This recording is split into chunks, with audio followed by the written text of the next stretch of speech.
Go. Good morning, team. How's everyone feeling? It's great to be with you today and welcome to Symposium 2023. A lot of you I've met, some of you I haven't, but I'm really excited to be hosting the event this year. My name is Kirsty Davis, and for many of you that know me, I've been working across our regional organs now for almost 25 years. But I joined the Cape York Group again in August last year as the CEO of the Cape York Institute. We've got a big day ahead of us, but we're going to move straight over to Karen Gibson, who is joining us from Guguyalanji Bubu, and she is going to do an acknowledgement to country for us. Hello, everyone. My name is Karen Gibson. I am from Mossman Gorge. I'm from the Guguyalanji and Gugunyungal tribe. I begin today by acknowledging the traditional custodian of the country in which we meet today. I pay my respect to the elders of past and present. I extend a respect to the nation's first people all around Australia, all the way up to the beautiful Torres Strait. Also, I'd like to especially acknowledge all you mob here today in making a difference in our journey forward. Now I hand it back over to Kirsty.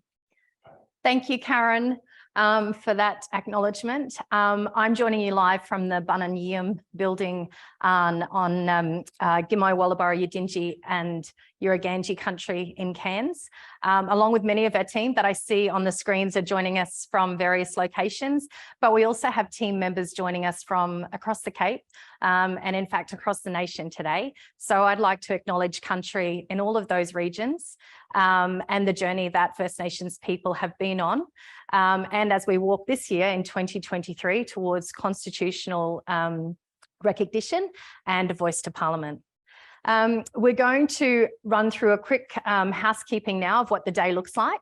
I hope everybody's settled in with some snacks. I've got my coffee here in front of me, so I hope you all have the same. We're going to be running today's session over three periods.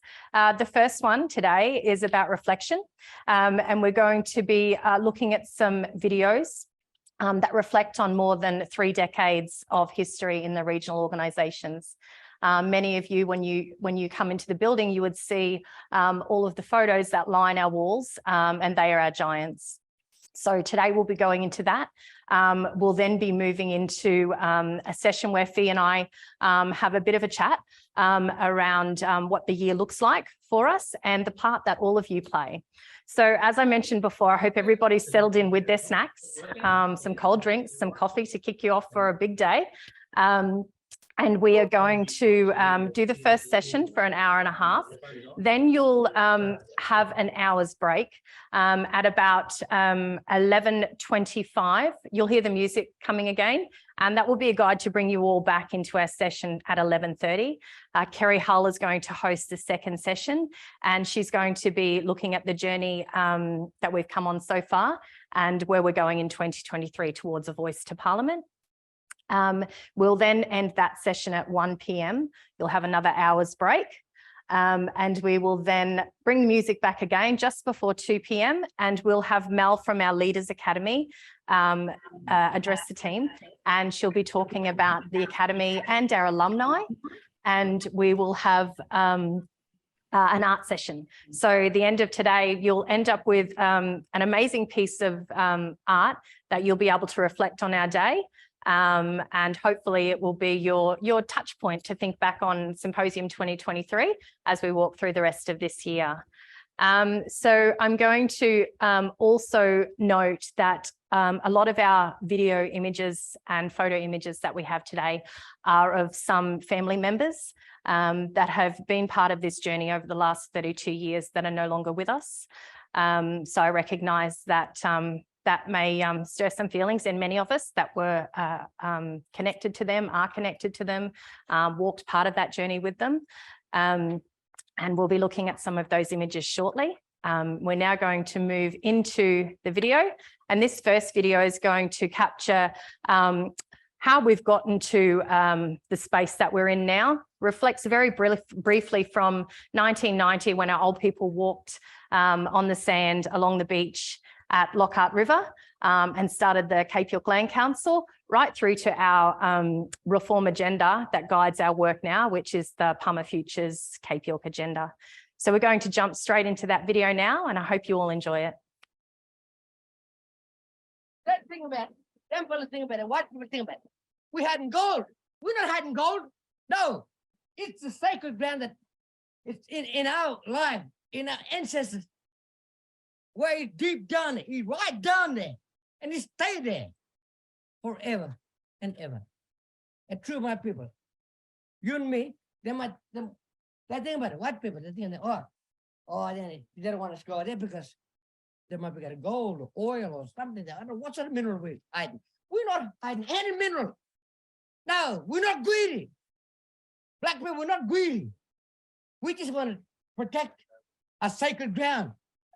We want the land They left didn't ask alone. white people to bring people together for those Something you things. discuss with the traditional owners after they got the piece of paper that says it. There are decisions which nobody but the traditional owners. Yeah, the black man is the lowest of the low. We want our land. You know, they say, you know, what do the Aboriginals do? Well, we were fighting for land. While this created so much strength and a willingness to succeed, it empowered who we are. Taking this flag as a symbol to the government for us to be recognized that we are the rightful owner of this land. Starting to surface the people, the community, taking responsibility or having an opinion, you know? They knew what they wanted, but they just didn't know how to get it out there. But as journey went on, it got clearer. If you can imagine that we were all birds in a cage. Sorry, the cage was the Aboriginal Act. So they removed the Aboriginal Act and said, okay, little birds, you can fly now.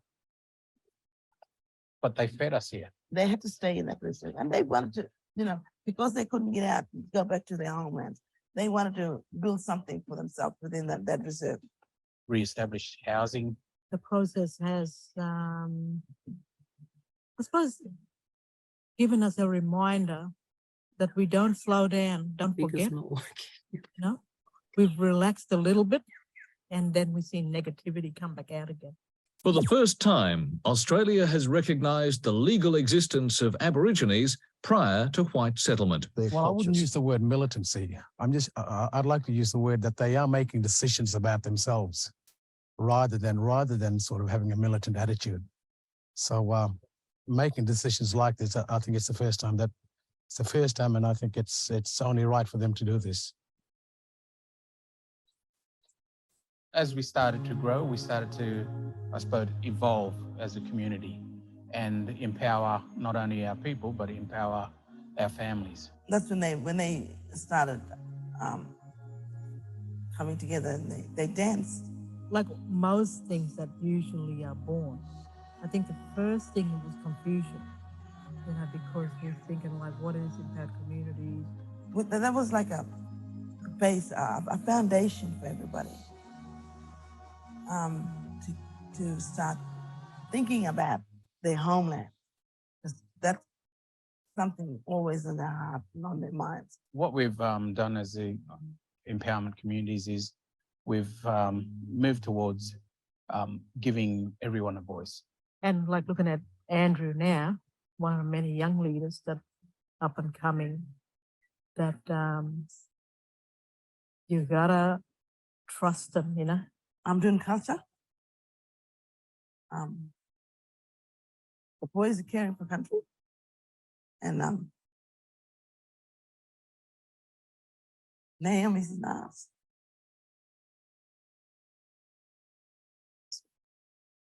And I know that they established something that they never thought that would happen.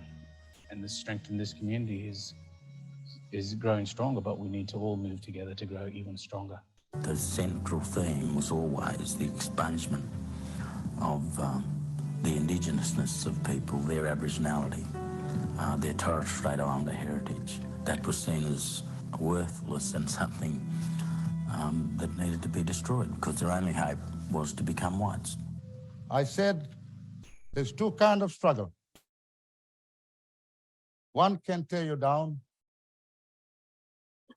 and one can build you up.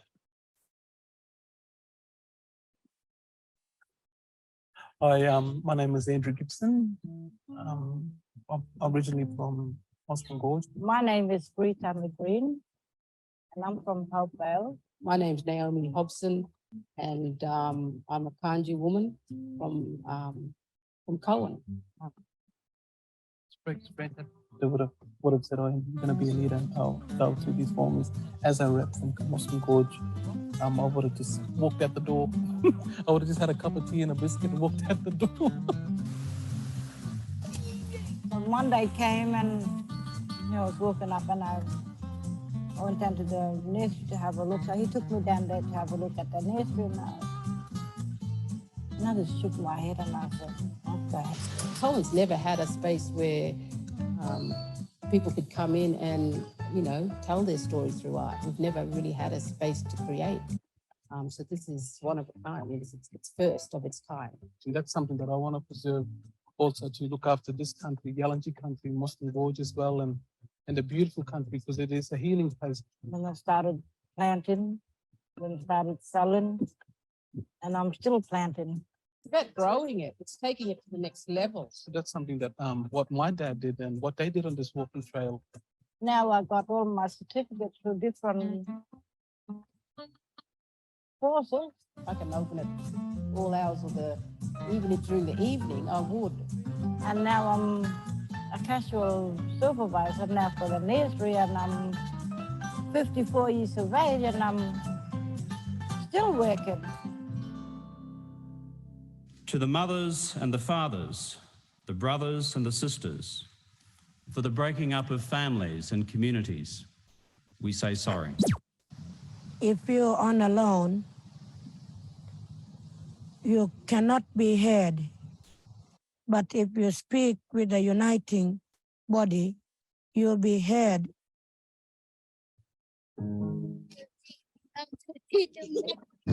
What drives me is, that gives me the passion is seeing what my father and Auntie Karen have achieved. I think hopefully maybe they might ask for my opinion one day. Because when you get older, you don't want to be forgotten. I said, because they're going to remember. They'll remember my voice, like the way I'm remembering my mum and dad.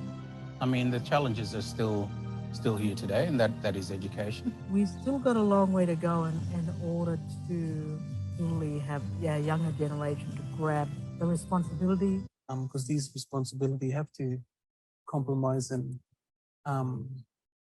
you're going to have to leave your own communities. And you can go away to Canberra and go to school and pursue your dreams and stuff. But we also want you back here, you know? I think they're still learning how to do things. Stay in school and get that education, but their grassroots, never to forget their culture, where they come from. If our elders were still alive with us today, they'd be here. Our ancestors were still alive with us today. I reckon they'd be right in the middle of it all. They wouldn't want to miss it. If you could just put yourself in their shoes and trying to understand the pressure of trying to succeed without the support because of factors that have taken every chance that your family had to succeed. But I think this was their vision. It was all mind, body, and soul.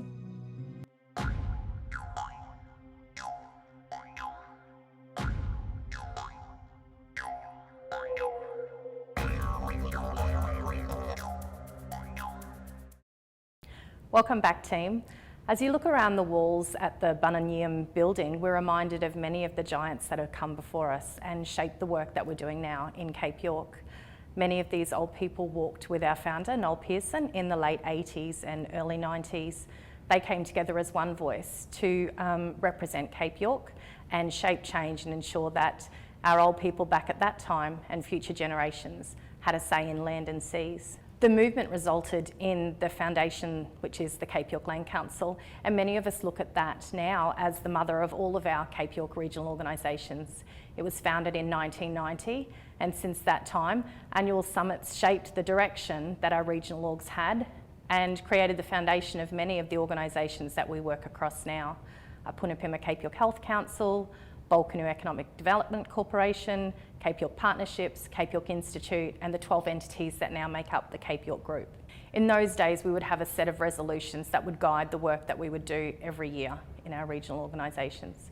Many of these summits, attended by community members, were also attended by state government, federal government ministers, prime ministers, and premiers. We had Premier Peter Beattie attend our summit in 1990 in Woodjall, which led to the formation of Cape York Partnerships.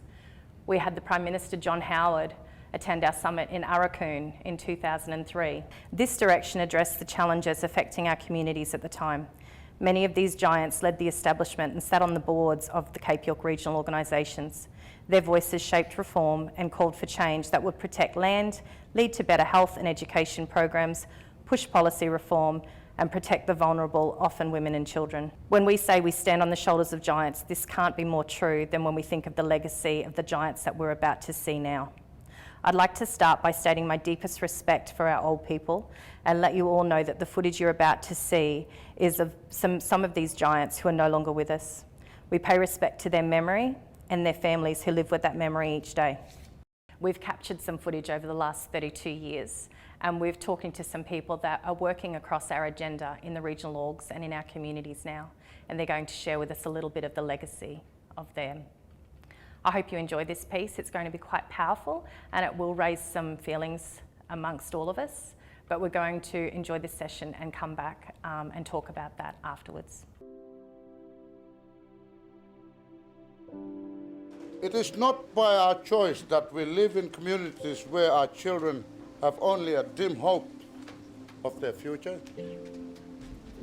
It is not by our choice that we have the worst health of any people in this country.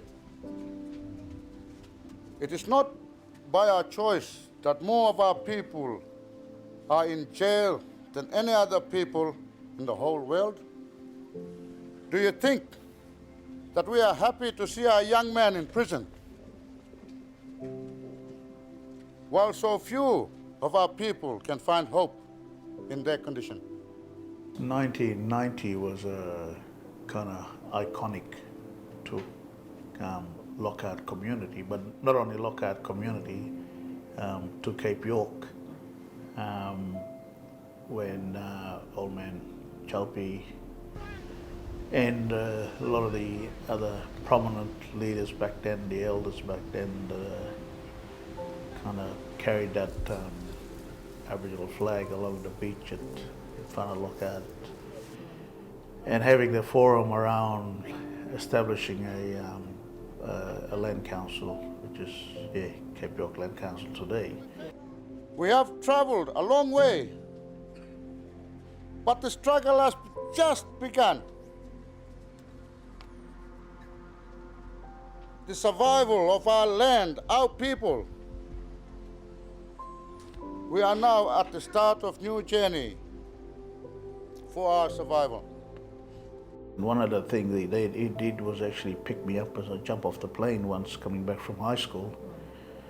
And so I jumped off the plane and there he was standing there, old Chalpi, and he just said, "Hey boy, you coming with me?" And as I said, you couldn't question the old people back in them days. So he grabbed me bag, threw it in the council troop carrier and said, we're off to the council office. The chairman's waiting for you. Mick Omino was the chairman at the time. And on our way to the thing, we went past my mum, and Chalpi just give her the hand signal, follow me. And when he went into the office, and as I walked in, he said, boy, you start working for us today, and shook my hand. Look at our people with so much despair in themselves.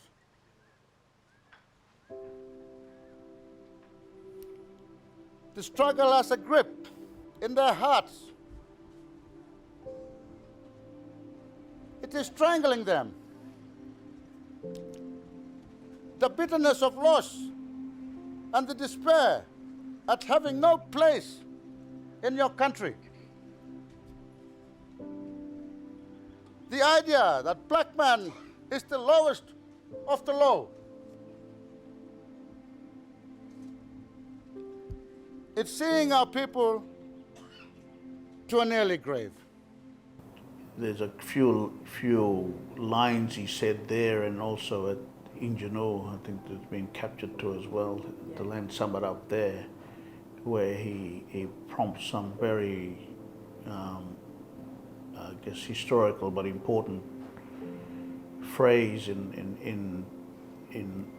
he used the word struggle, and even referred to apartheid type systems like in South Africa back in the day. So it just shows the quality of leadership in such a person. We got racial discrimination in Cape York. We got second-class people in Cape York. We got people who got no independence in Cape York. We say to the white people of this country,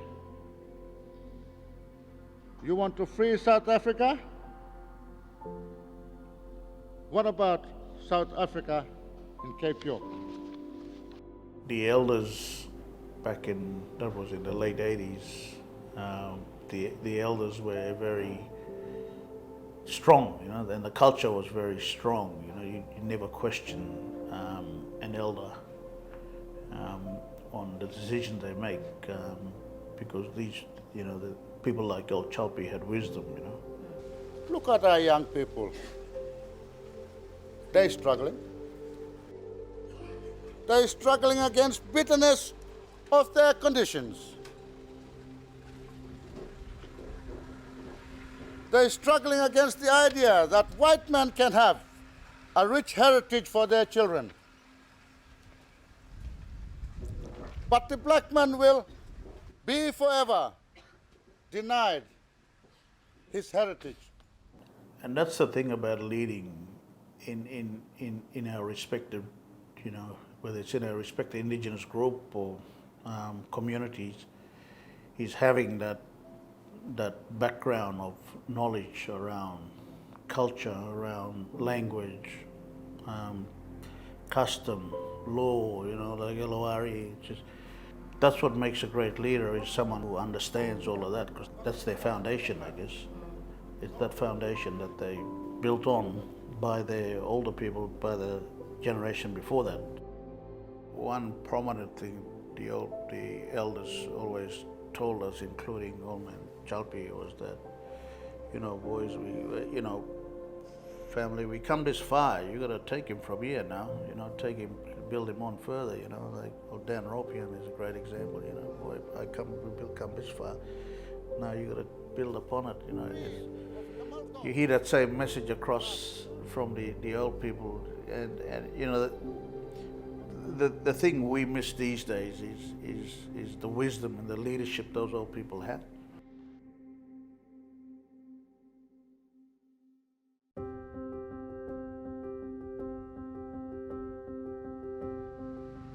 Some of you who don't know me, I'm Ann Creek. I'm the Executive Director of the Cape York Land Council. First, I'd like to say that because I just started with the Land Council last year, and it's been a challenge. This is the first time I've ever spoken at a summit. This is the first time I've ever attended a summit. I think my early recollections of Mum was probably during the Birthday Mountain case. So the Birthday Mountain case was one of the first land claims lodged in Queensland. It was lodged by my grandfather, Thomas Creek. I remember the pain that claim caused for my family. Being one of the first claims in Queensland, there was that added pressure from the state government around not recognising land rights. I can remember some of the pain and angst it caused, not just my mum, but the whole family, going to those tribunals and those hearings, and coming back and just, you know, completely exhausted. They were my early recollections of seeing my mum, you know, lobby and advocate certainly for land rights and land justice back in the early 90s. We're still planning to have this meeting with all Alklu elders, not all of Alklu people, but the key people, the speakers, to meet with Kowanyama Council. And in the last month, Archie and Johnny Clark have been working very hard over in the West Coast to try and get that relationship built up so that the Land Council can go in and actually set up this mediation to get the two groups talking together, because it's the Kowanyama Council who bought these properties, and the properties, the Alklu people have interest in it because it's some of their traditional lands. My mum was a school teacher. She was a primary school teacher. She got involved with the movement because of her father, my grandfather, who was, he was born at Birthday Mountain in 1923, and he always knew that Birthday Mountain was his country, and when the movement started in Cape York from a lot of the elders around getting your land rights recognised, he was one of the first people that put their hand up and said, I want to be able to take back what's mine, and I want to put in a claim for my birthplace, which was Birthday Mountain. So I think that her showing an interest in certainly getting land back and getting our rights and interests recognised. A lot of that came from her having an education, her having an understanding and able to articulate and communicate with government, but also with politicians as well. I'm really proud of Johnny and Archie. In the last month, they're starting to build this relationship. When we get that, then we've already said that we're going to have a meeting with people like Mike and Freddie Coleman and Cecil and them to actually meet with these Kowanyama Council to talk about the two properties. They were the key ones, and they, like we saw it as the Alklu people, especially from that area, have been cut out. It takes a certain type of individual to do what we have to do. A lot of people would say we're mad to do what we do. We spend very little time at home. We deal with very passionate traditional owners that don't always agree with the process, but we do it because someone has to do it. As a person from Cape York, an Aboriginal person from Cape York, I have too much respect for traditional owners and elders. And my sympathy goes to the traditional owners for this place and the council and the elders. During her time, she was able to safeguard a number of determinations throughout the Cape. I think one of the things I really draw inspiration from, and certainly as a father with two daughters of my own, is that the fact that back in 1996, 1997, my mum, their grandmother, became the first woman CEO, and of not just the Cape York Land Council, but any land council in Australia. I've always admired the fact that she was able to navigate through what was largely a male-dominated arena, and it still is to this point. I think there's been very few females that have actually occupied these positions. But what most people don't realise is that she was the chairperson before she became the CEO. So she was actually the first woman chairperson and then the first woman CEO of the Cape York Land Council. The Cape York Land Council has developed over the last 6 years. But since I've come on board, we've tend to look at going out and visiting the communities. So that's why I've been out in the communities a lot. I've been trying to encourage the governing committee or members of the executives to start visiting communities. Mum never lived long enough to see her country determined. She was lucky enough to see all of her lands handed back under the State Aboriginal Land Act, but she never lived long enough to see her rights and her native title interests recognised. Our grandparents' generation gave us the land, gave us land ownership and land recognition. My parents' generation gave us joint management, and our generation has delivered native title it's taken 30 odd years, but we've finally got there. How do we, and that's probably the $10 million question, is how do we harness all of these, brilliant, articulate young kids that are going to school, getting great education? How do we bring them back? How do we make it viable for them to come back to Cairns or come back to Cape York to be a part of this, to be a part of the next movement, which is going to be the real critical part.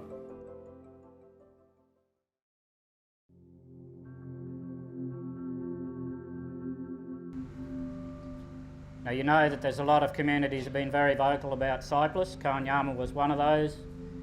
Very concerned about the way that research happened on Aboriginal lands. Research isn't something that is supposed to drive what you need. Need is supposed to drive what you think needs to be researched so you can do things better, so that you can make better decisions about management of your country. 5G, I have never since attended meetings with just powerful, committed leaders, very intelligent old people. And these old people never went to year 10. They remember that, They didn't finish high school, but gee, they were absolutely passionate. They had a lot of wisdom. And in amongst all of this was people like Viv Cinnamon. And, so that was my first introduction to Viv's life and work and his contribution to Kanyama. But as I said, his contribution through those forums was greater than that. That maybe in 10 years' time, that after you've got this relationship with these research people, that you don't suddenly wake up and find yourself in bed with the fox. So Viv obviously learned that history, and in Kanyama, he brought together the community council and the traditional clan leadership. And in essence, they were one united ironwood stump, People have to be fairly clear in their mind what it means to you, what it means to individual communities, because sometimes some communities have a different idea about what those words mean. And that's the same thing about ownership.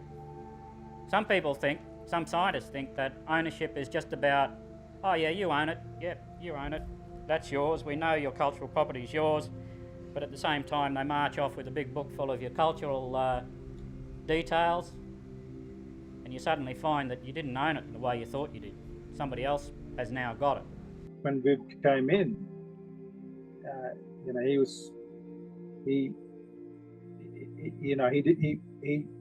if he didn't know too much of the history in Cape York, he reached out through those various forums that we had in the 80s to talk to the Lockhart leaders and Wudjil leaders and Warrabinda leaders and Dumaji leaders. And the other question is, how do you hold on to this research so that it's truly yours? How do you own it? How do you control it? This isn't consultation that's being talked about. It's about scientific research that's owned and controlled by the community, that's requested by the community. Somehow you have to work out a way at a grassroots level how you control it, how suddenly this research doesn't suddenly change direction and head off in another way which isn't wanted by the community.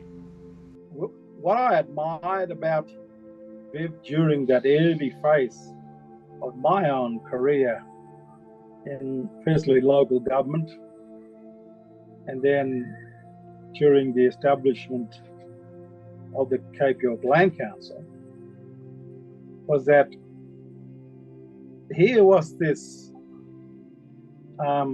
absolute expert sitting amongst us, going around doing the grunt work. but never complained. The other issue that has been talked about by some of us quite a bit is that capacity building thing. And by capacity building, we're talking about being able to manage things and being able to direct and control things for yourself. No matter what they did to try and wedge people like Viv and his solid team of leaders in Kanyama away from us, away from that early movement of the Cape York Land Council.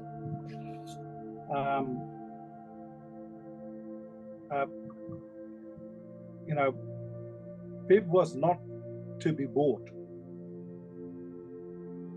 He understood. He understood that unity and striving for unity and ensuring that we keep a strong voice around, not just in your community of Kanyama, but across Cape York. We very rarely see the likes of Viv that spends their life, and in fact, at the end of the day, see their last light of life on country, a country that he loved, a country that he gave his commitment. We owe this man a great debt.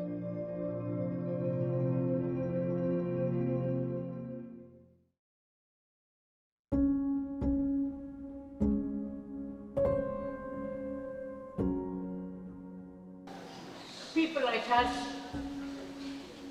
we were fighters for the country, because we wanted the country too. But whatever we walked upon, even if it was underneath was mineral gold or whatever you find, that wasn't ours.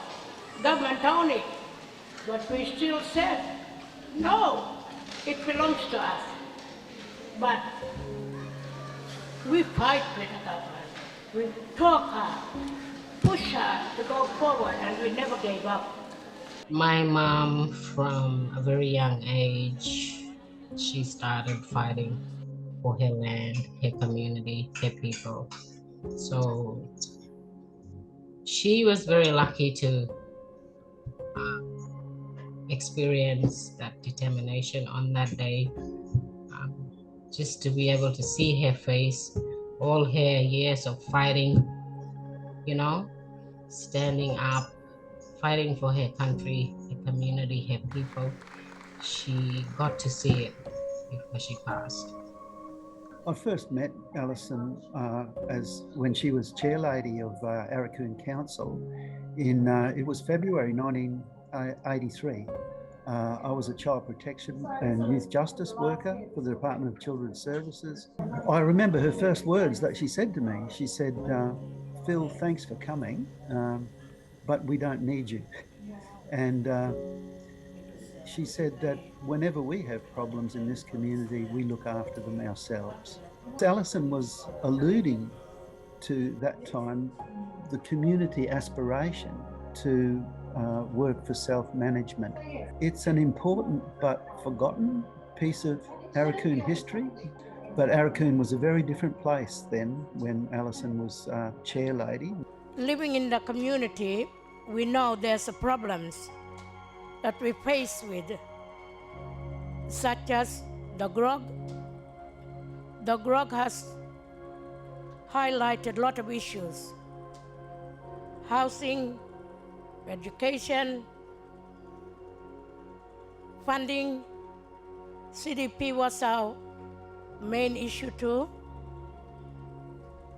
because we'd like to see that a lot of our indigenous people to get into family business, get into businesses where you can run your own thing on your homeland. We are the people. We are the voices. We are strong people. The black people of this country, we're the strongest too. And we are fighters We are battlers, and we are winners too. Everybody looked up to her, and that was just a thing our mother had, you know, like not just in the community, but outside of the community, like the role she played. She had a very big part. And yeah, I guess for us, her children, we're very honored and, you know, inspired by how our mother has fought all these years and, yeah, became the woman she became. We like to see these young kids take over from us, and we entering a world where they can handle business, get proper funding to run a tourism maybe, where we people as black people we can be proud of, because this is what the fight is all about. And money is not everything. There's a lot of our young people going into that training program. Some get a good full-time job, they earn a good wage, some don't. But we must not stop there, never stop. We have to go, keep on walking forward. If the stairs are broken, we have to mend that.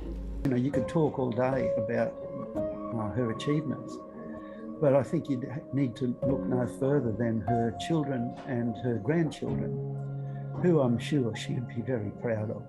You'd only look at the work that they're doing and the way they're living their lives. And I think you would see at the end just what her real legacy is. As her child, as her children, we know that we have turned out because of her, you know, like, and we're still fighting and carrying on, and her legacy lives on through us. For the people of Arapaho, for our children, the next generation, they're the ones, we spokespeople, the leaders of the community. That's all I can say. Thank you.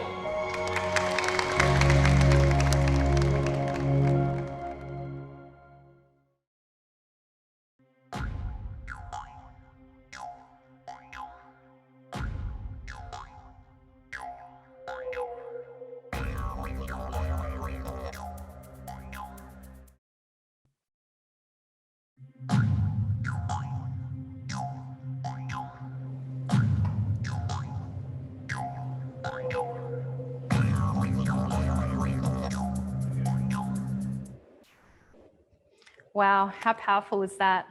I would just like us all to just take a moment, and I would also like to acknowledge Lou Griffiths, who, well, a lot of this material that we've seen was because of him. So he had a special connection to our region.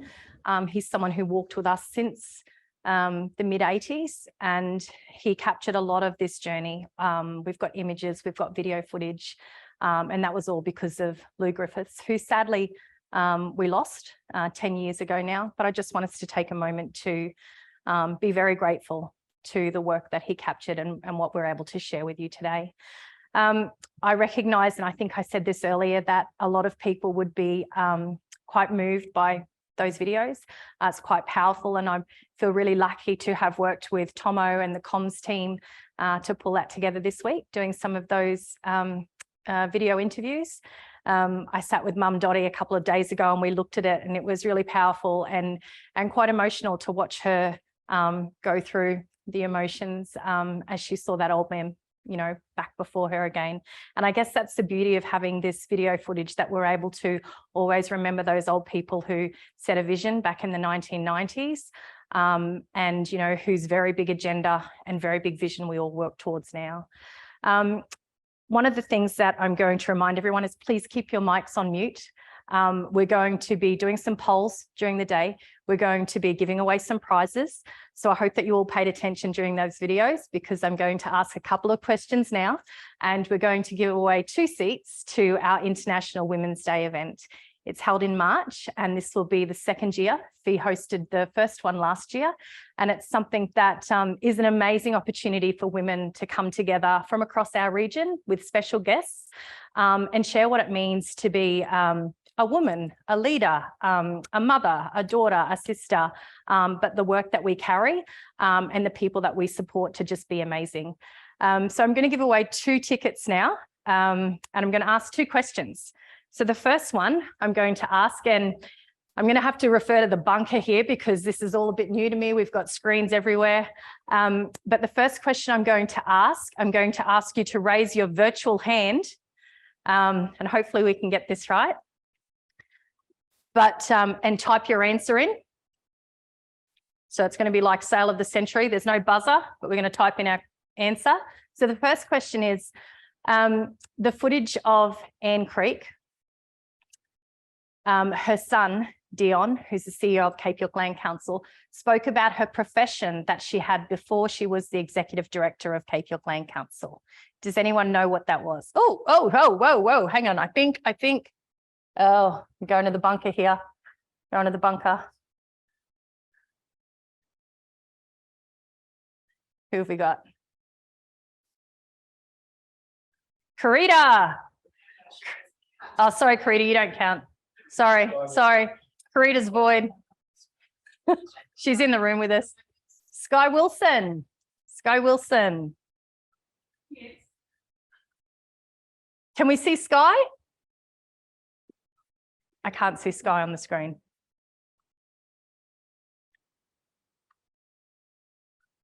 I'm trying to look for Sky. Where is Sky from? Sky, you can unmute and tell us what entity of the group you work for. Yeah, I'm at Jarrett College as a case manager in the student services team. Congratulations, Sky. We're really looking forward to seeing you in March, if not before then, at our International Women's Day luncheon. So stay tuned, watch this space, and we'll share all of the details with you. Do I have to have a lady come to it? It can be a man as well, can't it? Perfect. Okay. So the second question is, in the first video, when we saw Isaac Hobson, along with a lot of our old people at the beach in Lockhart River, some of you may have paid attention to the shirts that were being worn. And there was a year on the back of the shirts. Did anyone pick up what year those shirts? Oh, here we go. Charmaine Nichols, Aboriginal flag 1990. Yes. Thank you, Charmaine. Very quick. It was the Cape York Land Council Summit, 1990, and it was held on the beach at Lockhart River. And if I can also say that that was the summit, and it was the year that Cape York Land Council was incorporated. So that was first of our regional organisations. Can we go to Charmaine on the screen? Woohoo, go Shah. I'm seeing all of the messages. This is quite fun, watching 2 screens and seeing messaging. Charmaine, yay. Oh, you're on mute, Shah.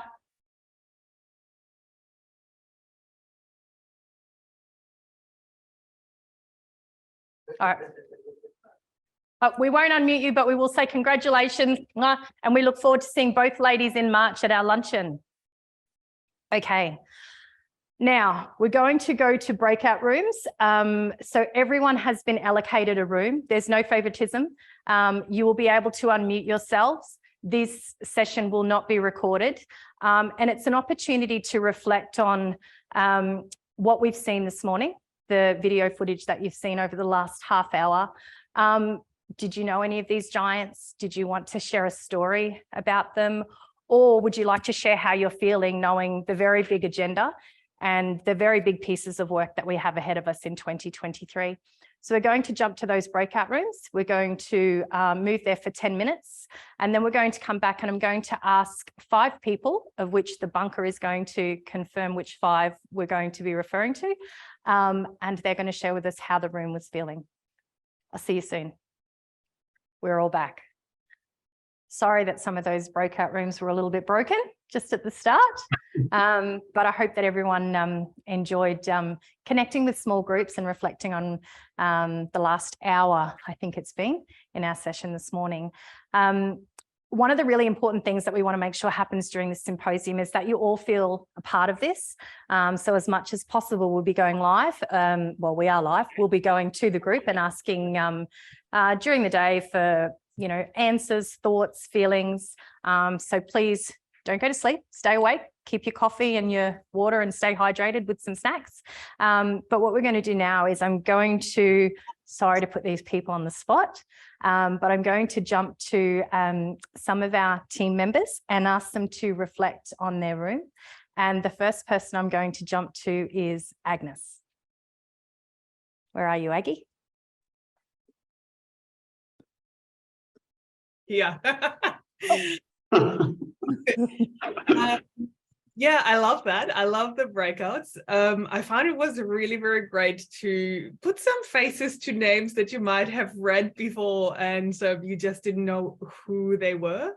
So I really enjoyed that. So we had a bit of an introduction. It was a very Jarragon College dominated group, but that was great.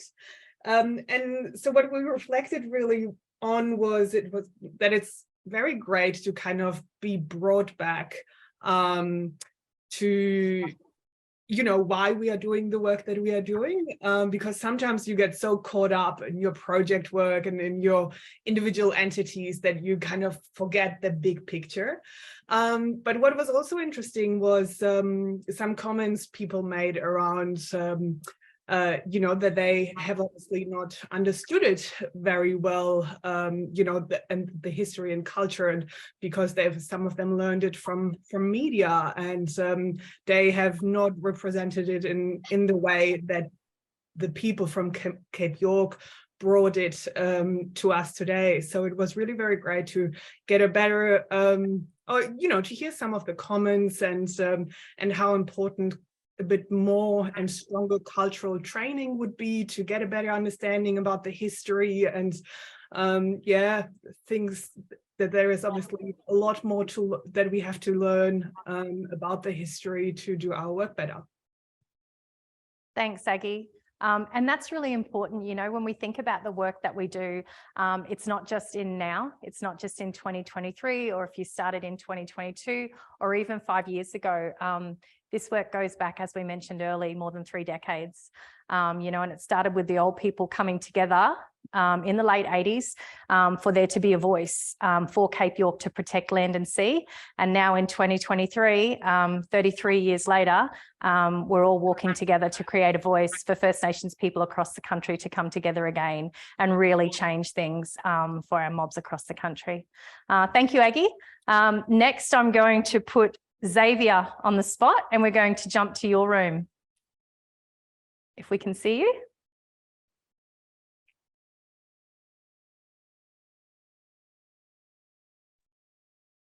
Yeah, you can see me, but I Yay. sorry. You have put me on the spot. I didn't keep any notes at all. That's okay. If you just want to tell us about how the morning session had you feeling, and any key comments or statements that were made from your group. I think our group was mostly talking about how actually these journeys are still going, and they're just trying not to look at too deep into the future and taking one step at a time. Yeah. Yeah. And I think that's really important to remember our work. And it's something my mum used to always say to me, you feel like you just climb the top of the hill and you get pushed back down. But the most important thing is to get up, dust off and keep on climbing. And that was a really important part of our summits that I remember. You know, there was always those people that are pushing the rock up, and you've got to keep getting behind them and being part of that group that's pushing the work that we're doing for the mobs in the Cape and, you know, shaping change across the nation, as we mentioned earlier. Where we also had in your group Xavier Jamara, I believe. Sorry, Janara. Was she in your group? Potentially, I'm not sure. Janara, are you there? Can I just say that we have 160 screens on this symposium today. And that doesn't mean we have 160 people, because in some of those screens we have hubs and we have a number of people in a window. So I would say potentially we have around potentially 200 people here today. So we're trying to get you all, we're trying to engage with you all. There you are, Janara Piva. You're on mute, so I'm just going to ask you to unmute yourself, and if you want to share with us, Janara.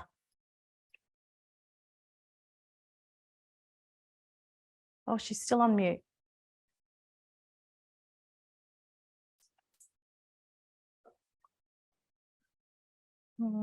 Your microphone's on mute.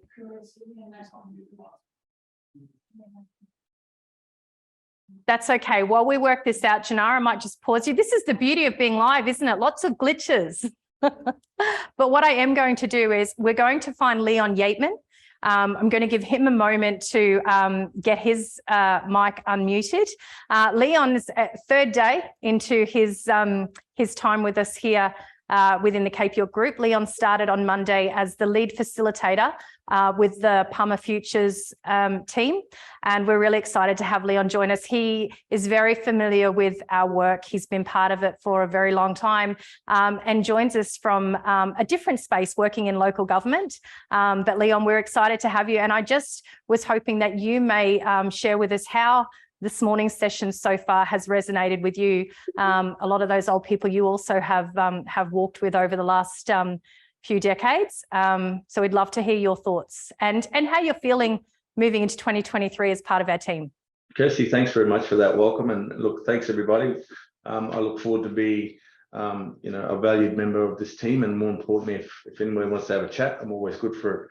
I think really importantly, I want to acknowledge Brother Wayne Butcher there. He and I have been on a bit of a journey around that local government space. And for those that aren't aware, about 86 was when we actually had received under the Community Services Act recognition to become our own councils. That there were quasi governance arrangements, but never fully recognised. And in 86, community councils were set up, and there was these structures, the ACC and the ICC, that they actually were like what the Institute is today, the think tank where all of the mayors and councillors came together to really put forward clear messaging around needs in our communities, the deficiencies, the disparities, and more importantly, to try and come up with solutions that they could put to government. And I'm really happy to be part of the Institute and in this role. As a former CEO, there are going to be challenges I know each and every one of us are going to have every day. And I think, for all of us, the key message is to really put your best foot forward, to realise that you are actually part of a bigger machine, and more importantly, that, as one element within that machine, that there are variables that you need to make sure you're connected with to ensure the efficiency and the optimal functionality there. For me, listening to the stories about our elders, our giants, there's recognition of the fact that before them, there were also elders, leaders who were entrusted with this responsibility of determining the welfare of the group, ensuring that, good decisions were made, whether it's about cultural, stories and connections and ceremony, about food and the cycles that we're all linked up with, but then more importantly about the continuity. And I think the Institute in its current form is really helping to try and make sure the critical part of that, which is, the planning, the work that we do with the kids, and ensuring that they are positioned well. But I think really importantly is how we support those communities who are on the ground in those locations to feel not only just supported but confident in the fact that they've still got the enduring responsibility to be on country, to make sure the family units are strong, to ensure that their voice around the leadership within those groups, and then in the bigger community, how that is reflected positively, how that passion is actually channeled so that it doesn't get bottled up, and then the voice gets drowned out. And really importantly, how do we promote the strength, the capacity, the confidence, the new sort of wisdom that's needed within our communities to take up the next challenge, to get these these others, business continuity. When we were going through there, I really was thinking about, you know, this concept of prevailing attitudes. I mean, there is a deficit mindset. I mean, each and every one of us have to be really mindful that, you know, we are instruments of change, but we're also communication tools. We are here, we're going to be in positions where if we don't have our messaging right, then it's going to trigger a response that may not be a positive one. So I think really importantly to make sure that we're adding to the positivity, as I said, promoting the strength, promoting that capacity is within each and every one of us, and really importantly to, I suppose, reflect the reciprocity, a word that I know Noel really used during that time around, you know, this concept of giving and taking, about not just going in there and just, you know, leaving the mob with nothing, going in there, adding value, and ensuring that skill and that task or that role can actually be kept there.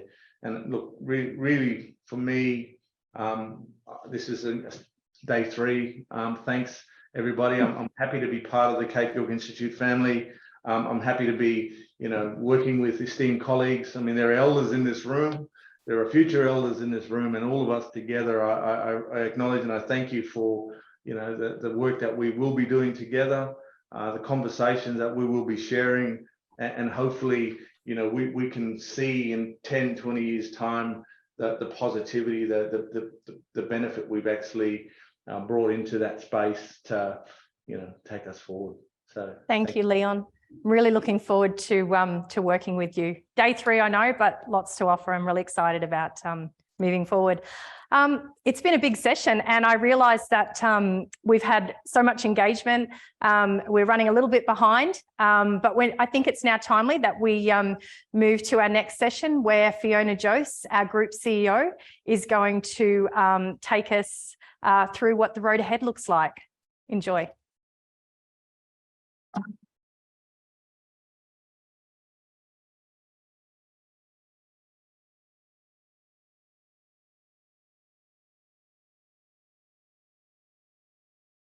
We're joined now with our Group CEO, Fiona Jose. Welcome, Fiona. Thanks, Kirsty. If I think about your journey, Fee, so more than 15 years as an alumni with the Cape York Partnerships Group, the Leadership Academy, more than a decade now, working and leading the agenda. How does it feel for you having this immense honour to lead the Cape York Group? Yeah, thanks, Kirst. Yelida, I'd first like to thank Karen for her welcome to country, and pay my respects to the traditional owners on the lands in which we're all participating in our symposium today. You will know, and it really goes to what you just said, we always, as part of, and I do personally, thank those that have come before us and those giants that we talk about, and our leaders from Cape York, because if it wasn't for them, and you heard some of those amazing stories this morning, we wouldn't be here. And I wouldn't have what you say is genuinely a great honour and privilege, but comes with much responsibility. It does. It certainly does. And I think about the work that we're doing now, Fee, and I know for me, being 6 months in the role, the first document that I was exposed to coming back into the group was the strategic plan, and of course the theory of change that the Cape York Regional Orgs work to. I'm hoping that you can share with the wider group now at the symposium what the strategic plan, and in particular what the theory of change means, and how the team are a part of that. Yeah, great. I think it's probably important for those that have been with us for a while and those that are new, is maybe to connect a few of the dots along the way of the work that's been done. One of those is this document that we referred to in 2018 called The Clear View. I'd also recommend that if you don't have a copy of it, get a copy, it's still relevant. But in 2018 at our symposium, Kirsty, it was really important to say, what is our vision? Be really clear that we are a group of entities doing different things, but for one vision. And then from there, we worked for what was called a strategy on a page. And we might flip to that strategy on a page too, and put that up on the screen if that's okay, so people can see it. we sat with that for a period of time, and I think what's really important, and you've been involved with those in your different roles across the organisation, is this isn't stuff that you've decided, I've decided, Noel's decided. It's actually come out of a whole range of regional gatherings, on-country gatherings, summits of all our people of Cape York. And we refer to it as the Cape York Agenda. And in recent times, the Pama Futures Agenda. And so one of the things that we've been working through is, what is the next 10 years of work? Like everything we do, it's big and it's bold. And what we came to realise is more than 10 years. It's probably 2 decades of work. And that can be overwhelming. If we were to present to you as staff and to the staff that 10-year business plan, you go, well, what's the priorities and where do you start? So over the last year, we've been really working on articulating what is our next 2 decades of work. The real challenge now has been, what are our priorities and how do we do that? But there's been 2 significant things that have come out of that work, Kirsty, and that is actually the capability building framework. So hopefully all of you at some point have seen, we started with 15 capabilities and we've landed with 18 capabilities. And these are capabilities that our leaders and our people believe that if we are actually able to deliver on these capabilities, then we will close the gap and we'll really have that traction on the ground that's needed. And it's taking a deficit model of closing the gap in these targets that mean nothing to us on the ground and actually saying, how do we put things into, say, if we build individuals and families' capabilities, then this will close the gap. It will provide opportunities on the ground. Thanks, Fee. I suppose when we look at that, the list of capabilities, it is a very big and bold agenda that we set ourselves in Cape York. And of course, as you mentioned, it's one that the regional orgs work to. So it's something that across the group, we're all working to achieve.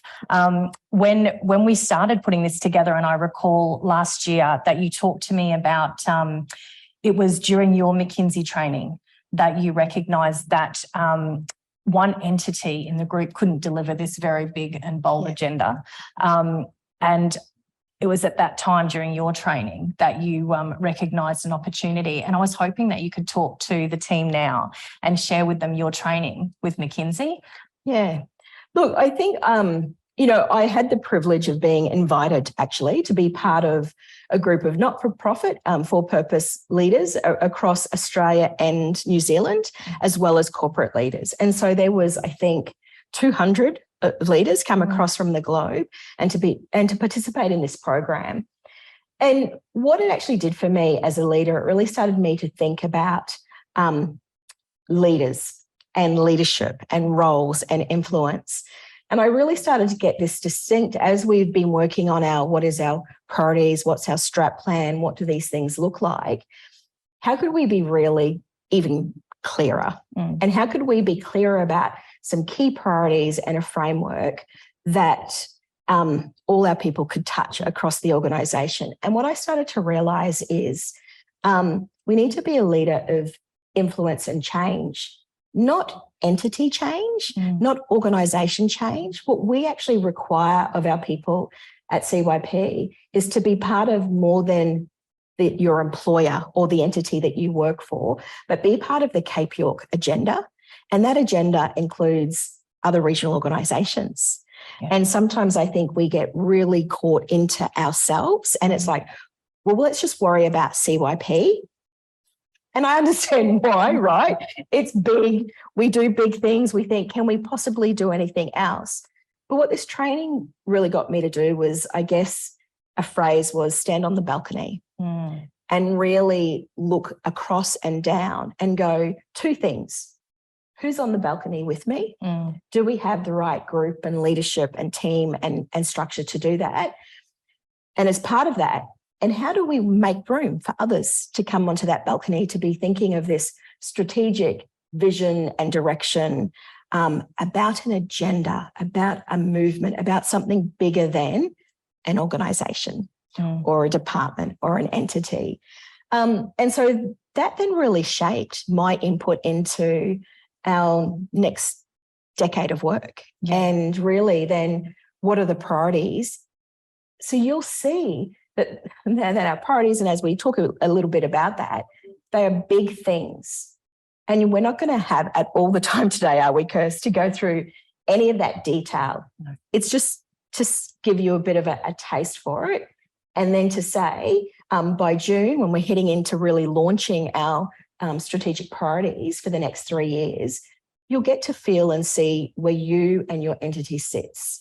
And the real work about that's going to be actually with the leaders of all those entities to now say, well, how do we put together our operational plans? How do we put together focus, not just for what we need to do, but this whole McKinsey but for this influence to deliver on this broader leadership influence piece. And that includes the Cape York Regional Orgs. And, as part of the program today, also nationally across the country of what we need to do. Yeah, and that's really important, isn't it, Fee? When we think about, I guess, going back to the video that we've just watched, we think about the old people that came together at that time in the 90s, and back then it was about a voice for Cape York. And it's really important now because back then it was creating a voice for the Cape. Today we're looking, we're in a position where we're looking at a voice for the nation, for First Nations people. And I guess that leads us perfectly into reflecting on the McKinsey training, which our teams were exposed to last year, and the Jarragon team will be exposed to later this year.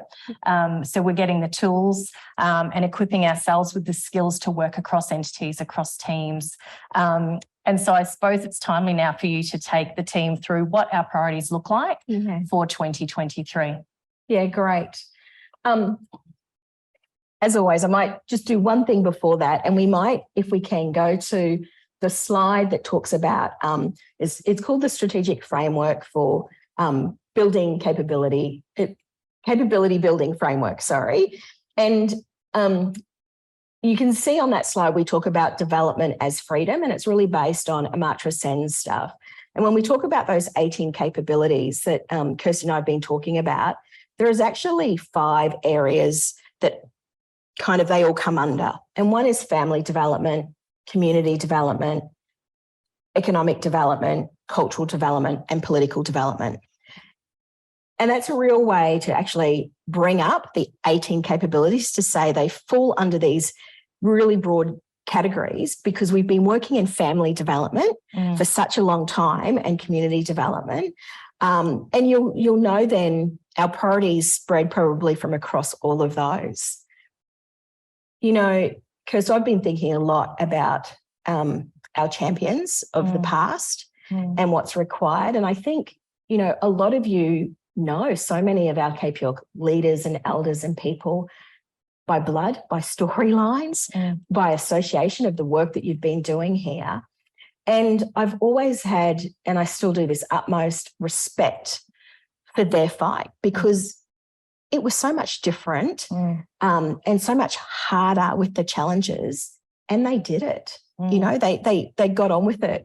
But now I think I don't want us as an organisation to not know now that there's this real call to action, because right now the next real kind of our number one priority is around recognition, recognising in this country Aboriginal and Torres Strait Islander people as First Nations people. And then secondly, as part of that, the work we need to champion for a successful yes referendum to have a voice to Parliament. Yeah. We talk about that work of the old people, the giants, and sit on their shoulders. Team, can I tell you, now is our chance to have this huge moment in history to reset what we often refer to as, so our children and our grandchildren don't have to be fighting about who they are and what their identity is in this country, that they are proud of it. And more importantly, not just my children as Indigenous children, but all our children, that we actually are resetting that. And I want us to be really clear that that is our number one priority for 2013, is for First Nations Australians to be recognised in the Constitution and for us to have a voice to Parliament. And we all need to be able to champion that work. And we'll hear a little bit more about that in detail this afternoon. The second real priority area is jobs. We need to be really clear that we need to be able to deal and to not communicate, to deliver on jobs. If we want to build capability and we want to do these things. So for example, we plan to create 500 jobs in 3 years because we need to. With our students graduating across all our different entities, this year we had something like 60 plus students. That's the trajectory for the next 3 years. They need jobs. We want them to not hit that welfare pedestal and to be able to take up all the opportunities around them. So jobs is definitely a priority. And of course, that's all underpinned by education.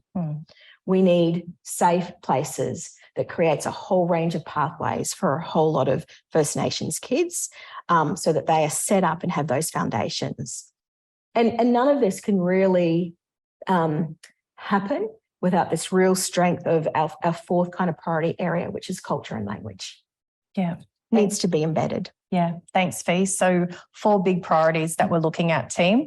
And of course, those 4 priorities, Fee, as we know, unfold into so many different projects and opportunities that we'll be creating as a group across all of our entities and using those skills that we'll be learning from the McKinsey group or we have access to about how we come together and bring together a suite of skills to create these opportunities and build them with our communities. So, team, it's recognition and a voice to Parliament, it's jobs, it's education, and it's culture and language for 2023. Fee, I just want to touch on one of those topics for now, because we are going to move into a session on voice later today, which will be led by Kerry Hull. But when we talk about jobs, that's a key piece of work that we've got a few of us all focusing on now. So it's Jarragon College, it's Cape York Employment, it's the CYI policy team, the innovation team, it's the CYP ops group. And of course, all of that is underpinned by our business units. So HR, finance, all of those key pieces that come together. I wonder if you could talk to the group, because I don't think everyone would have known about the work that you were doing in the last quarter of 2022 when you attended the Job Summit. Oh, and the roundtable with Minister Burney. So we thought perhaps you could talk that through a little bit and where it's led us to now. Great. You forget the things you do. so much has happened. That's exactly right. I had the opportunity to attend the Job Summit in Canberra. So 100 leaders from across the country, a really small handful of First Nations leaders, but to be at that table and to do it. And one of the most significant things, Kirsty, about why do we need to be present and why do we need to be there? It's this whole point of why our voice is so important. Politicians have their jobs, but unless they have experience or understand our problems, they actually don't know how to represent us or to be our, and they can never be in a position to truly develop a solution. So what I was able to do was really advocate for our job guarantee model and able to actually put on the map the thinking that we've been doing in the Cape for a really long time, not just at a policy level, but at a real practical level. Because at the same time that the country and the Treasurer is talking about jobs and the economy and what does that mean, and unemployment rates at its lowest, and what does that mean in productivity, blah, blah, blah, some of us might say. I sat there and went, so we weren't even mentioned. And what we would call the bottom million of Australians, which are not just Indigenous Australians, but all Australians, weren't even really considered at that summit. And if we're not talking about the people that need a job the most with the cost of living and having solutions from that, this is where we get stuck. And so what happened is we were able to do 2 things. We were able to really submit recently the institute, that you've been leading, is to submit to the white paper around a job guarantee. And for those that have seen Noel's Boyer lectures, he was really clear about saying, he talks about a plan A and a plan B. And he says, we can't have more of the plan A, which is the current policies, because what governments do is they just go, we're going to tweak that. It's not working, so we're going to change it. And actually what we need fundamentally is to get rid of the current thinking around employment work and be really about jobs and creation of jobs and about what that works, as well as this big piece of work of saying, so what is our framework? How do we bring all these systems together? And it's where the jobs came as such a big priority for me, Kirsty, for that. And as you say, I think there's every entity or every group is touching what we're calling the work opportunity network, which is actually how we're going to deliver on jobs, right? We've got a job guarantee policy, but that alone's not enough. We've got to build and co-design with the people. What does that look like? We've got to create and bring in all our experience around the work opportunity network. And one of the things, and it's being built, but while it's being built, I've also been pushing us to not wait. Yes. Right. So not wait, we have to do things. So we've tested the waters a bit with now what we're calling our School to Jobs initiative. And that's one of the initiatives that will sit under the Work Opportunity Network. We're going to go to that slide now, and we're going to put that up just so you can see kind of the house and what we're talking about when we're talking about the Work Opportunity Network, because it's really, really important. You're also just going to get a quick snapshot of that. We will, in the programs and post kind of symposium, have everyone to be able to have access to that. Of course. And of course, we'll have our showcases.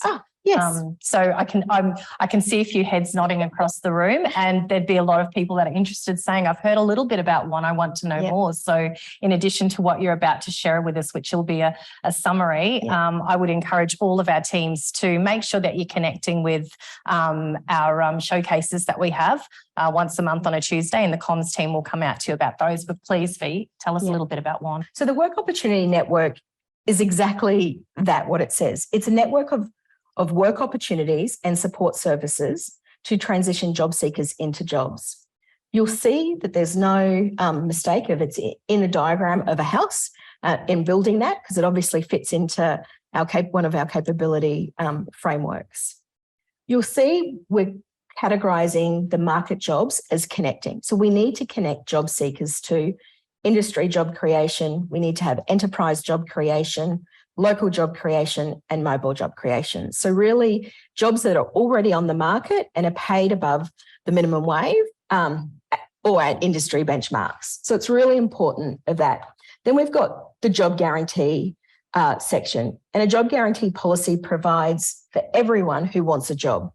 Jobs are paid at the minimum wage, and the ultimate goal is to move into the market job space. And some of the job guarantee jobs that we're talking about is actually, we've categorised them, and this could change, so it's not concrete, but it's to give a real example today. Pride of place jobs. So jobs in homes and community that are of real relevance significantly to families, to groups, and to the community, that have this real social benefit that actually have such a return that they should be a job. And then you have the social services jobs. So in aged care, disability, health, education. And then the other category, we're talking about on-country jobs. You know, we're talking about land management. We're talking about language and culture. And how do we create jobs that we know will actually have the return that we want? But to be clear, and just to reiterate, again, they're not jobs that currently exist. They're not market jobs. And that's what we're talking about when we talk about the job guarantee. But to be able to do this work, we actually need to have a support system. And so when we talk about job support, which is support services, so how do we take some of the services that we have now and actually create a full suite of services for job seekers, enable, some of those things are case management, job brokerage, health and wellbeing. And we've been doing some of that stuff across the group really well. I think it's important to understand that the house has been built in this framework to be able to deliver on the different types of job seekers we have and the jobs. So you'll see it's to my left, but on the screen, the job seekers. So programs designed for specific job seekers to transition into jobs. I mentioned earlier the School to Job program. We need to design a program for disengaged youth to jobs. We need to pick back up the work that we did around our Jail to Jobs program and see what's relevant. We need to transition away from the current CDP model to job transition model, which in Cape York is our job guarantee model. And what does that look like? And then there will be a whole range of general job seekers that actually want to. So we need to design programs built with the support and the connection to these jobs. And when we talk about the Work Opportunity Network, this is what we're talking about, this big network. And you'll be able to see by that, to be able to do the work we need to, everyone has to collaborate. There is not one entity or group that won't touch the Work Opportunity Network. Yeah. And in fact, the design work that will go into this will actually unlock a whole lot of the barriers that really limit some of our thinking around jobs for our people at this time. But we will start to really do, and as Kirsty has said today, showcase what one is. We are in the midst of a whole range of things. Trialing jobs as part of CYE. We've got, a submission going where we can actually say, what do these frameworks look like? So a whole co-design consultation process going. There are probably 4 different steps to this. We've got policy work, but it's really important that it all belongs to the network. Yeah. It all fits into that in particular. And we'll do a real deep dive on the Work Opportunity Network because it will be so key to the future of what we need to for our young people in particular. Yeah. And I think underpinning all of these priorities, Fee, and I guess what really excites me, and I remember the sub-regional job summit that we had, and I think that was in 2020 before I went to work in Lockhart River. Yeah. And I remember all of our work back then, and it continues today, remains, the co-design. It comes from the voices of design, intent and experience in the Cape. And this whole idea of recognising the different care roles in community came from community discussions. And I find it really exciting that it continues to be the work of the group. It's how we capture those community voices. We see common themes that are happening across the region and bring those voices together to create an opportunity such as one. It's exciting times ahead for the group. I wonder if there's anything that you wanted to call out to our team and just say as we finish this session. So 4 big priorities again. What are the last things that you would like to say to the team before we get ready to wrap up this session? Yeah, thanks, Kirsty. First of all, can I just reiterate the point that you were making about that? We happen to be structural leaders. We're also privileged to be from Cape York, so we have this added level of authority, some might say, to do it. But because I have the structural title doesn't mean that this is my agenda, and it doesn't mean that I'm the only one that think of it. Actually, we present forward what we've heard over decades, and we really build on that. So when we look at, the diagrams and the structures that you've been sent, our team have worked on putting those together and doing a phenomenal job. But the language, the words, the content, all come from First Nations people and have come from people of the Cape. And we're really an instrument and empowering and their voices to be able to deliver on the opportunities needed for that. So thank you for that reminder, because I think it's so important for us all. What I would say is I'd want to recap on our priorities. 1 is recognition and a voice to Parliament. So the 2nd is jobs. The 3rd is education. And 4th is culture and language. And here's my invitation to you all. And when I say invitation, I might not be being so forthright, because when I say invitation at this level, it's actually my expectation. My expectation is that all of you will walk with us, walk with our people of Cape York, and walk with the leaders within your entities to actually now bring these 4 priorities to life, to be able to deliver on it. That does not mean going back to the work of McKinsey's and leadership and tool, that doesn't mean our core businesses stop. We have to enable to do our core business to be able to deliver on these 4 things. And it's because of the amazing work that you're all doing across the group that we're able to really articulate these 4 priorities. So my invitation, my expectation, my call out sincerely from my heart is to walk with us this year and into the next decade of delivering on an agenda I'm really proud to be able to lead. Thanks, Fee. So you've heard it from our group CEO. We're going to close this session now with Fiona's hashtag Walk With Us. Thanks, Kirsty.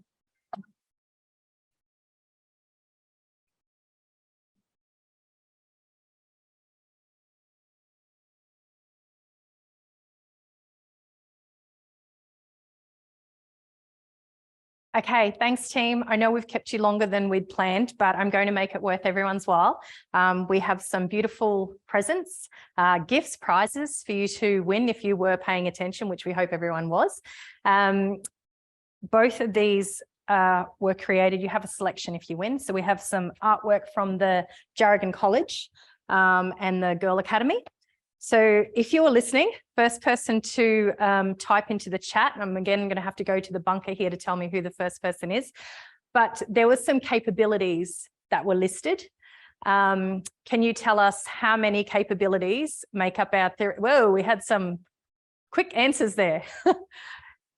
Yes, 18 capabilities and the hub boardroom. Where's the hub boardroom? Jarragon. Okay, so Jarragon, whoever that was, if you want to pick one of your team members to come in and collect one of the prizes. The second prize, which again is a choice of either of these, goes to whoever can answer, and I need them all to be typed into one message. What were the 4 priorities that Fee listed for 2023? Oh, yes, Jayer, Jayer. Who is that?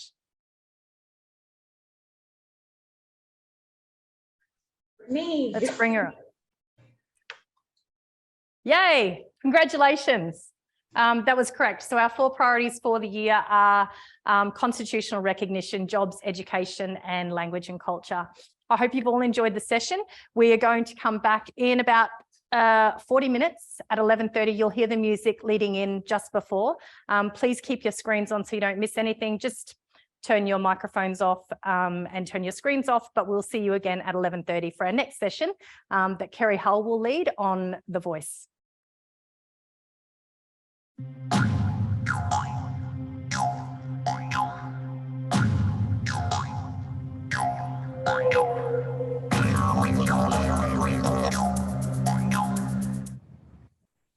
Wantika, Kerry, and wonderful CYP staff. Welcome to session 2 of the symposium, and thank you to Kirsty and team for a wonderful session 1 this morning. Min Malay, CYP, and Zoe. Hello, and I hope you're feeling okay today. In the beautiful words of Wick Monken, thanks very much, Olga. 2023. This year is set to be an historic and unforgettable year. It's the year for us and our generations to leave a legacy that our children will be proud of, to recognise first Australians in Australia's birth certificate, the Constitution. The Prime Minister, in his victory speech last year, declared that a referendum would be held to recognise First Nations in the Constitution. He also said the form of recognition would be through a voice. The referendum will be held this year as early as August, but most probably September or October. So this is a big topic, a big year, and today we're going to talk about what is the Constitution, about constitutional recognition and constitutional recognition through Indigenous voice, a voice to Parliament, what that is, and the referendum itself. And we'll also talk about the challenges ahead, why it's important for First Australians and why it's important for non-Indigenous Australians. But as we walk through the information of this session today, please jot down your questions. I know you'll have heaps. So write them down in the chat or raise your hand so that you can voice your question as we go through a little bit later on. Oh, also, yep, thanks for reminding me. We'll pop up a poll that asks you how comfortable you are at the moment talking about constitutional recognition through a voice. and we'd like to reflect later on how you feel after the session. So pop in the poll now, how you're feeling about constitutional recognition through a voice, what you know, how you feel about talking to your friends or family about it, and then we'll ask you again later. It's really important for us to know and understand what you need to know and what other Australians need to know in the lead up to the referendum. And today we're really lucky to have Eddie Sinnott joining us. Eddie is a Wamba Wamba First Nations public lawyer and researcher. He's a lecturer at Griffith Uni Law School and a research fellow at the Indigenous Law Centre at the University of New South Wales. So Eddie is working with the Uluru Dialogues, so part of the official campaign for the 2023 referendum. And it's going to be a great opportunity for us all to talk to Eddie today. You may have seen Eddie in the media. He's on the ABC a lot, on the drum, because he explains this topic incredibly well. He writes prolifically for The Conversation. He was part of the Uluru Dialogues held around the country, 12 of those dialogues, and was at the Uluru Constitutional Convention. Yeah, and that was the convention that led to the Uluru Statement from the Heart. Then we will have plenty of opportunity today. So Eddie's mainly here to answer a lot of the questions that we're hearing from the general public, but your questions today. This is a really, really great opportunity for you to be talking to a specialist directly to answer your burning questions. There has been very little information in the public arena, and there's been a lot of misinformation. So there's no silly questions today. Ask what it is that you need to from your heart, and we'll do our best to get you the answers. So first of all, before we get to Eddie, we're going to hear from Shireen Morris. So Shireen is a constitutional lawyer who came to Cape York Institute as an Aurora intern many years ago and began working on the constitutional recognition agenda. She's been involved in the long and winding path that has led us to this point of the 2023 referendum. And some of you will have heard Shireen speak before or seen her on TV, or perhaps even read some of the books or edited essay collections that she's published.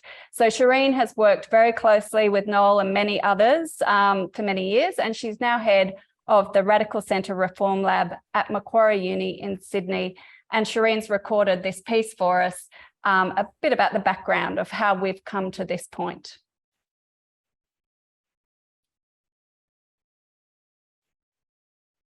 So the first thing to understand is the Australian Constitution. What is it?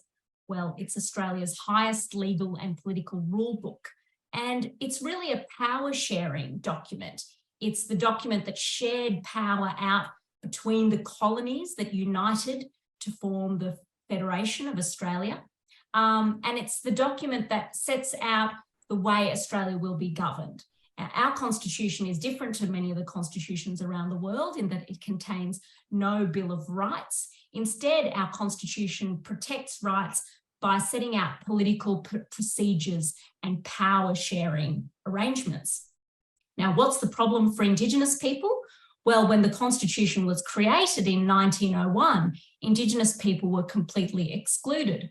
There were no Indigenous representatives in the decades of negotiations that gave rise to the Australian Constitution.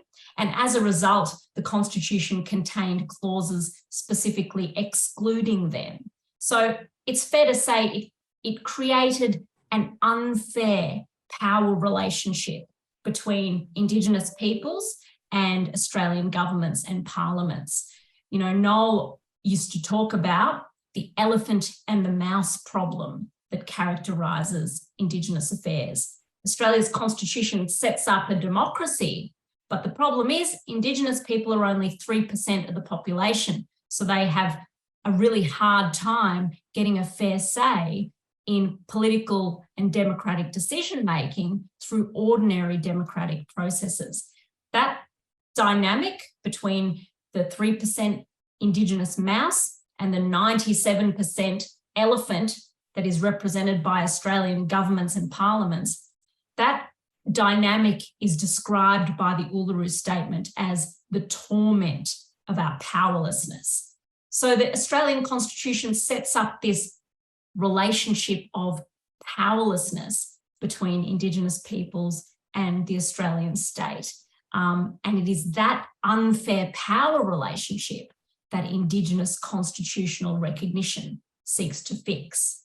So it's important to understand that Indigenous constitutional recognition has never been just about symbolism for Indigenous people. It's always been about creating a fairer power relationship between Indigenous people and the state. So that means Indigenous people have always been looking for empowering, practical, substantive constitutional reform, not just symbolism. And around the world, there are basically 4 ways that nations create a fairer power relationship with Indigenous peoples through constitutional arrangements. The first way is through rights guarantees and bills of rights. So most countries, as I said, have a Bill of Rights in their constitution. Australia has a unique constitution in that we don't have a Bill of Rights. We've certainly got no guarantee of equality before the law, and we have no constitutional guarantee of Indigenous rights. As I said, we've got the opposite. We've got clauses that explicitly excluded Indigenous people, and we've still got clauses in the Constitution referring to race, discriminatory clauses. The second very common way constitutions around the world recognise Indigenous peoples is through representative and participatory mechanisms. So that's, for example, New Zealand has reserved Maori seats in Parliament, and they've also got the Maori Council, which is a national representative body for Maori people that can give advice to the government on Maori affairs. In Scandinavia, the Scandinavian countries, they've got Sami parliaments, which is basically Sami advisory and representative bodies that can, again, give advice to Parliament and the government on Sami affairs. In Canada, they have a guarantee of Aboriginal and treaty rights in the Constitution. There's a long history of treaty making over there. And the court in Canada has implied a duty to consult from that form of constitutional recognition, so that governments have a duty to consult Indigenous peoples in the making of laws and policies that affect their rights. So around the world, there are all these different types of recognising Indigenous peoples in constitutional arrangements. Another common way is through cultural and language recognition. So for example, in New Zealand, Maori is recognised as an official language of New Zealand. So countries use combinations of those 4 mechanisms to make that power relationship fairer. Australia has practically none of those mechanisms. And sorry, the one that I sort of skipped over there was agreement making or treaty making. New Zealand has the Treaty of Waitangi between Maori and the Crown.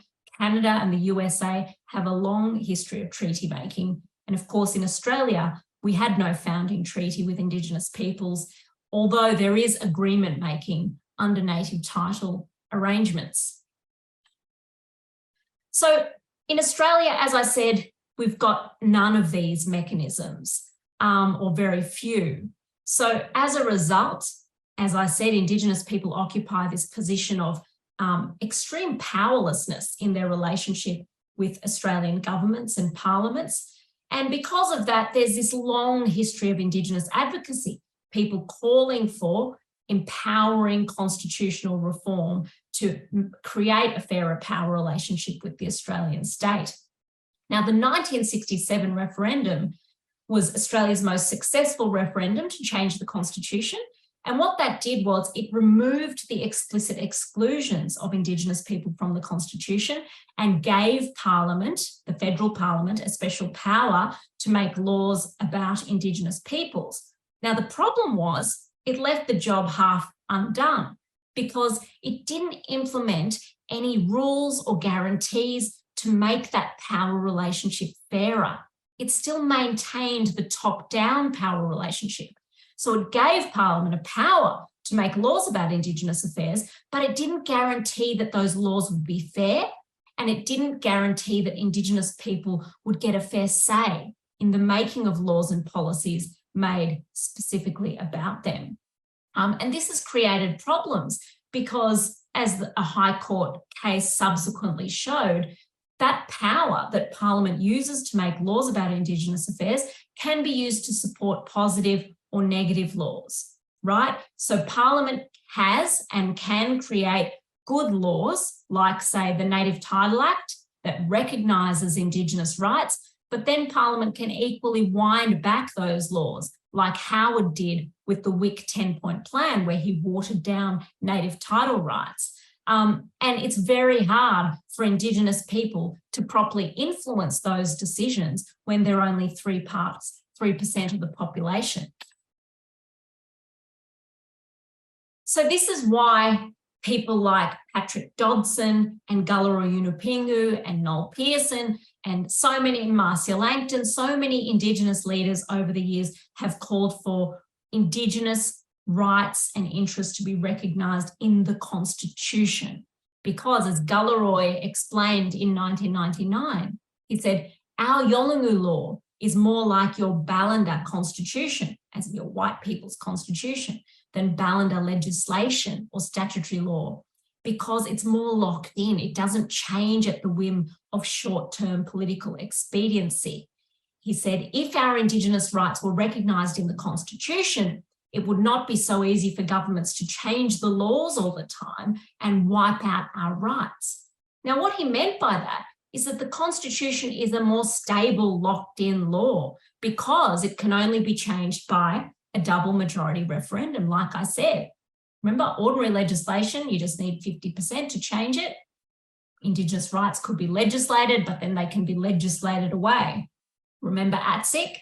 ATSIC was enacted in legislation, an Indigenous representative body, but then the politics changed, it became inconvenient, and ATSIC was legislated away.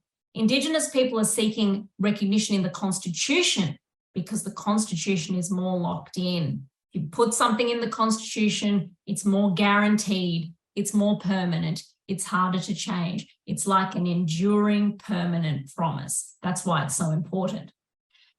The idea of a constitutionally guaranteed Indigenous advisory body then gained traction with Indigenous people 3 years later in 2017 with the historic Uluru Statement from the Heart. Now, the Uluru Statement was the culmination of regional dialogues that were held with Indigenous people all around the country, and they had a constitutional convention in May 2017, where after assessing all the options, now they assessed a racial non-discrimination clause, they assessed what it would be like to have mere symbolism, they looked at all the options and they said, we want one constitutional reform.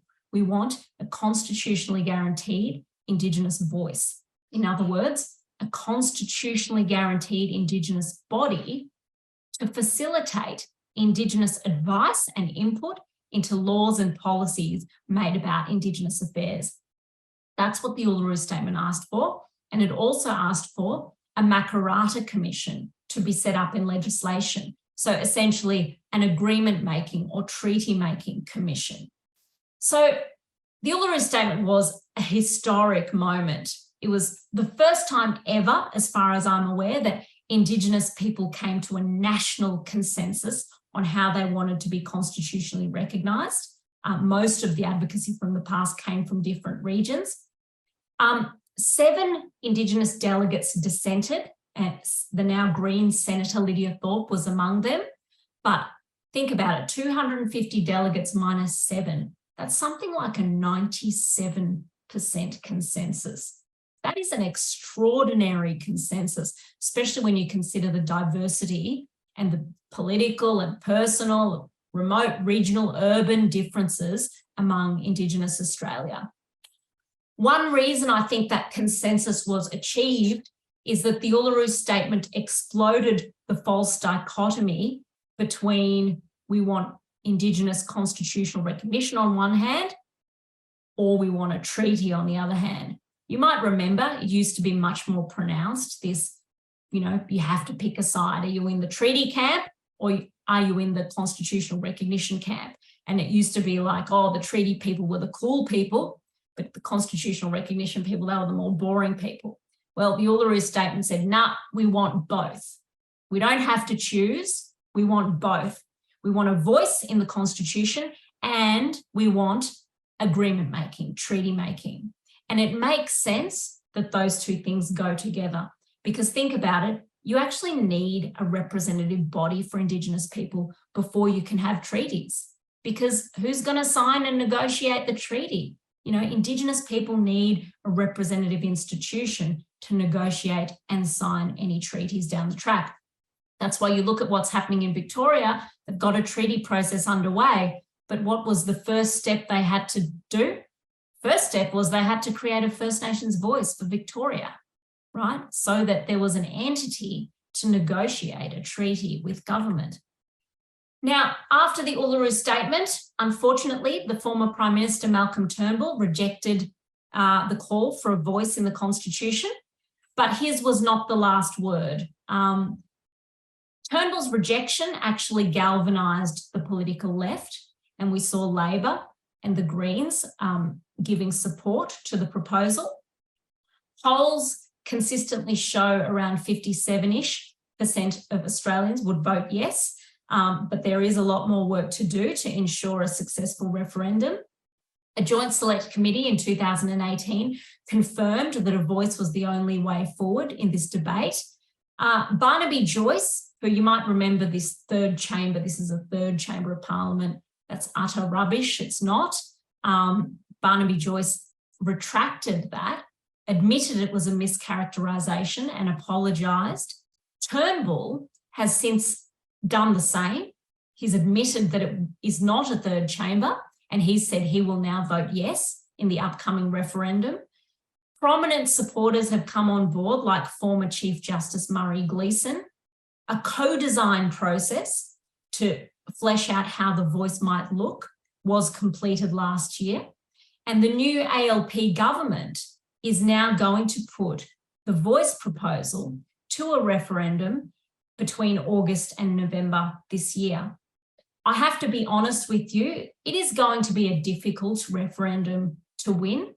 A majority of voters in a majority of states and a majority overall is a difficult threshold. As I said, only 8 out of 44 referendums have succeeded. All of those had bipartisan support. We are still working at getting bipartisan support. Shireen's right. This is not going to be easy. We'll just share with you now the poll. 45% of you said that you know a little, 23% are comfortable, 18% not at all.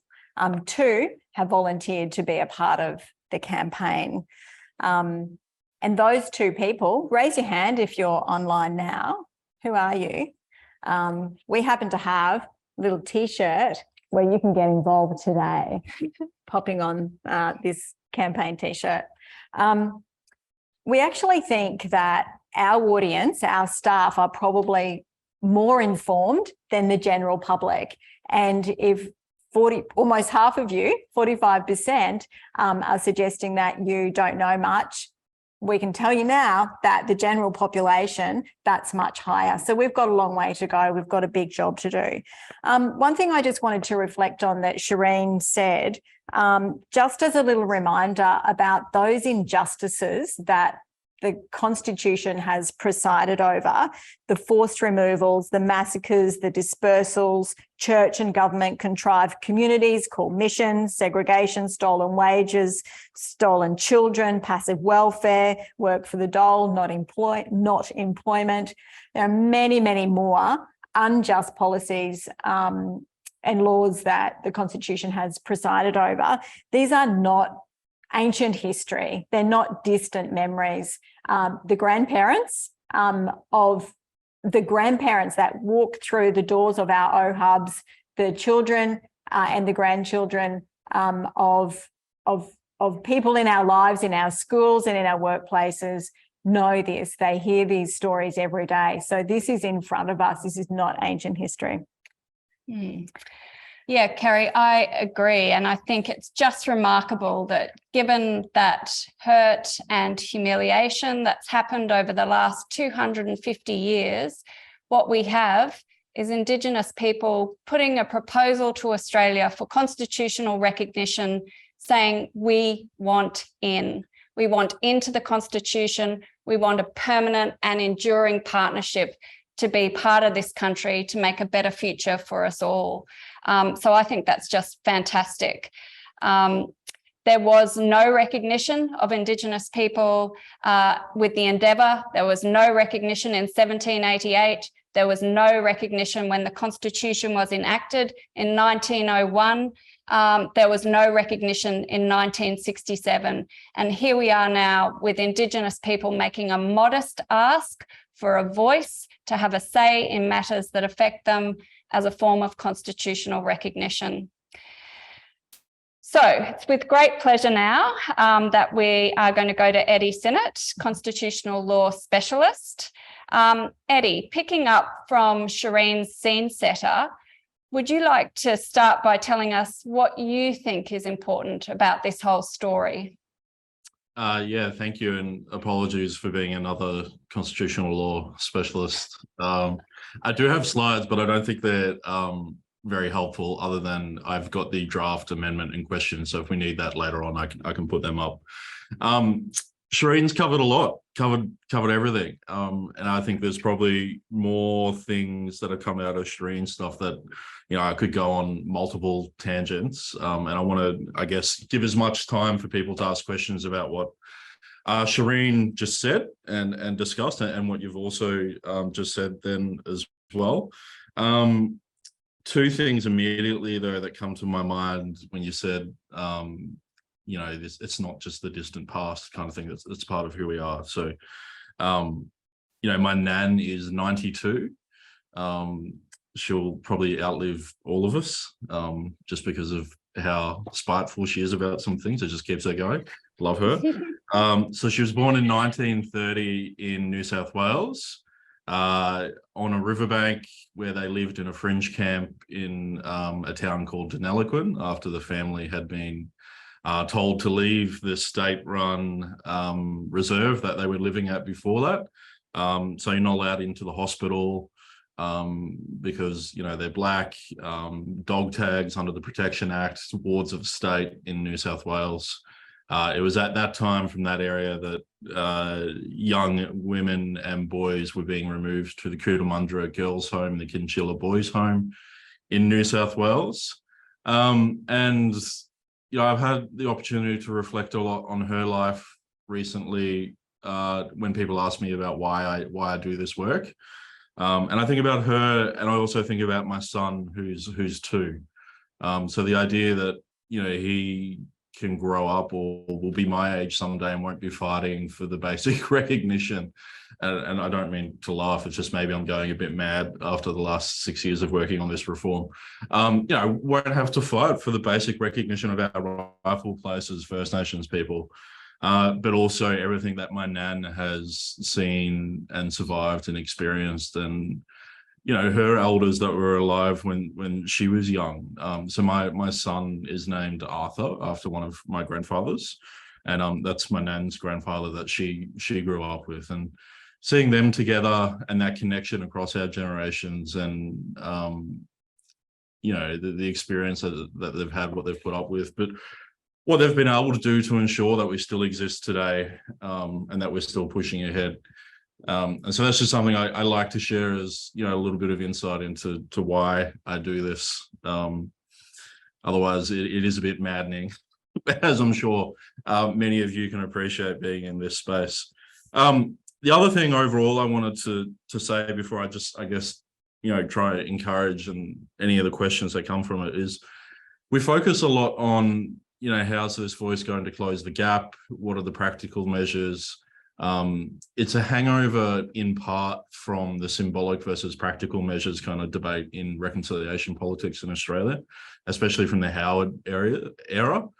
which was seen as a real deliberate attempt to turn away from, I guess, what you might call the self-determination type politics of ATSIC and those other measures, and the Howard era attitude not only to that but to treaties that nations don't sign treaties with themselves.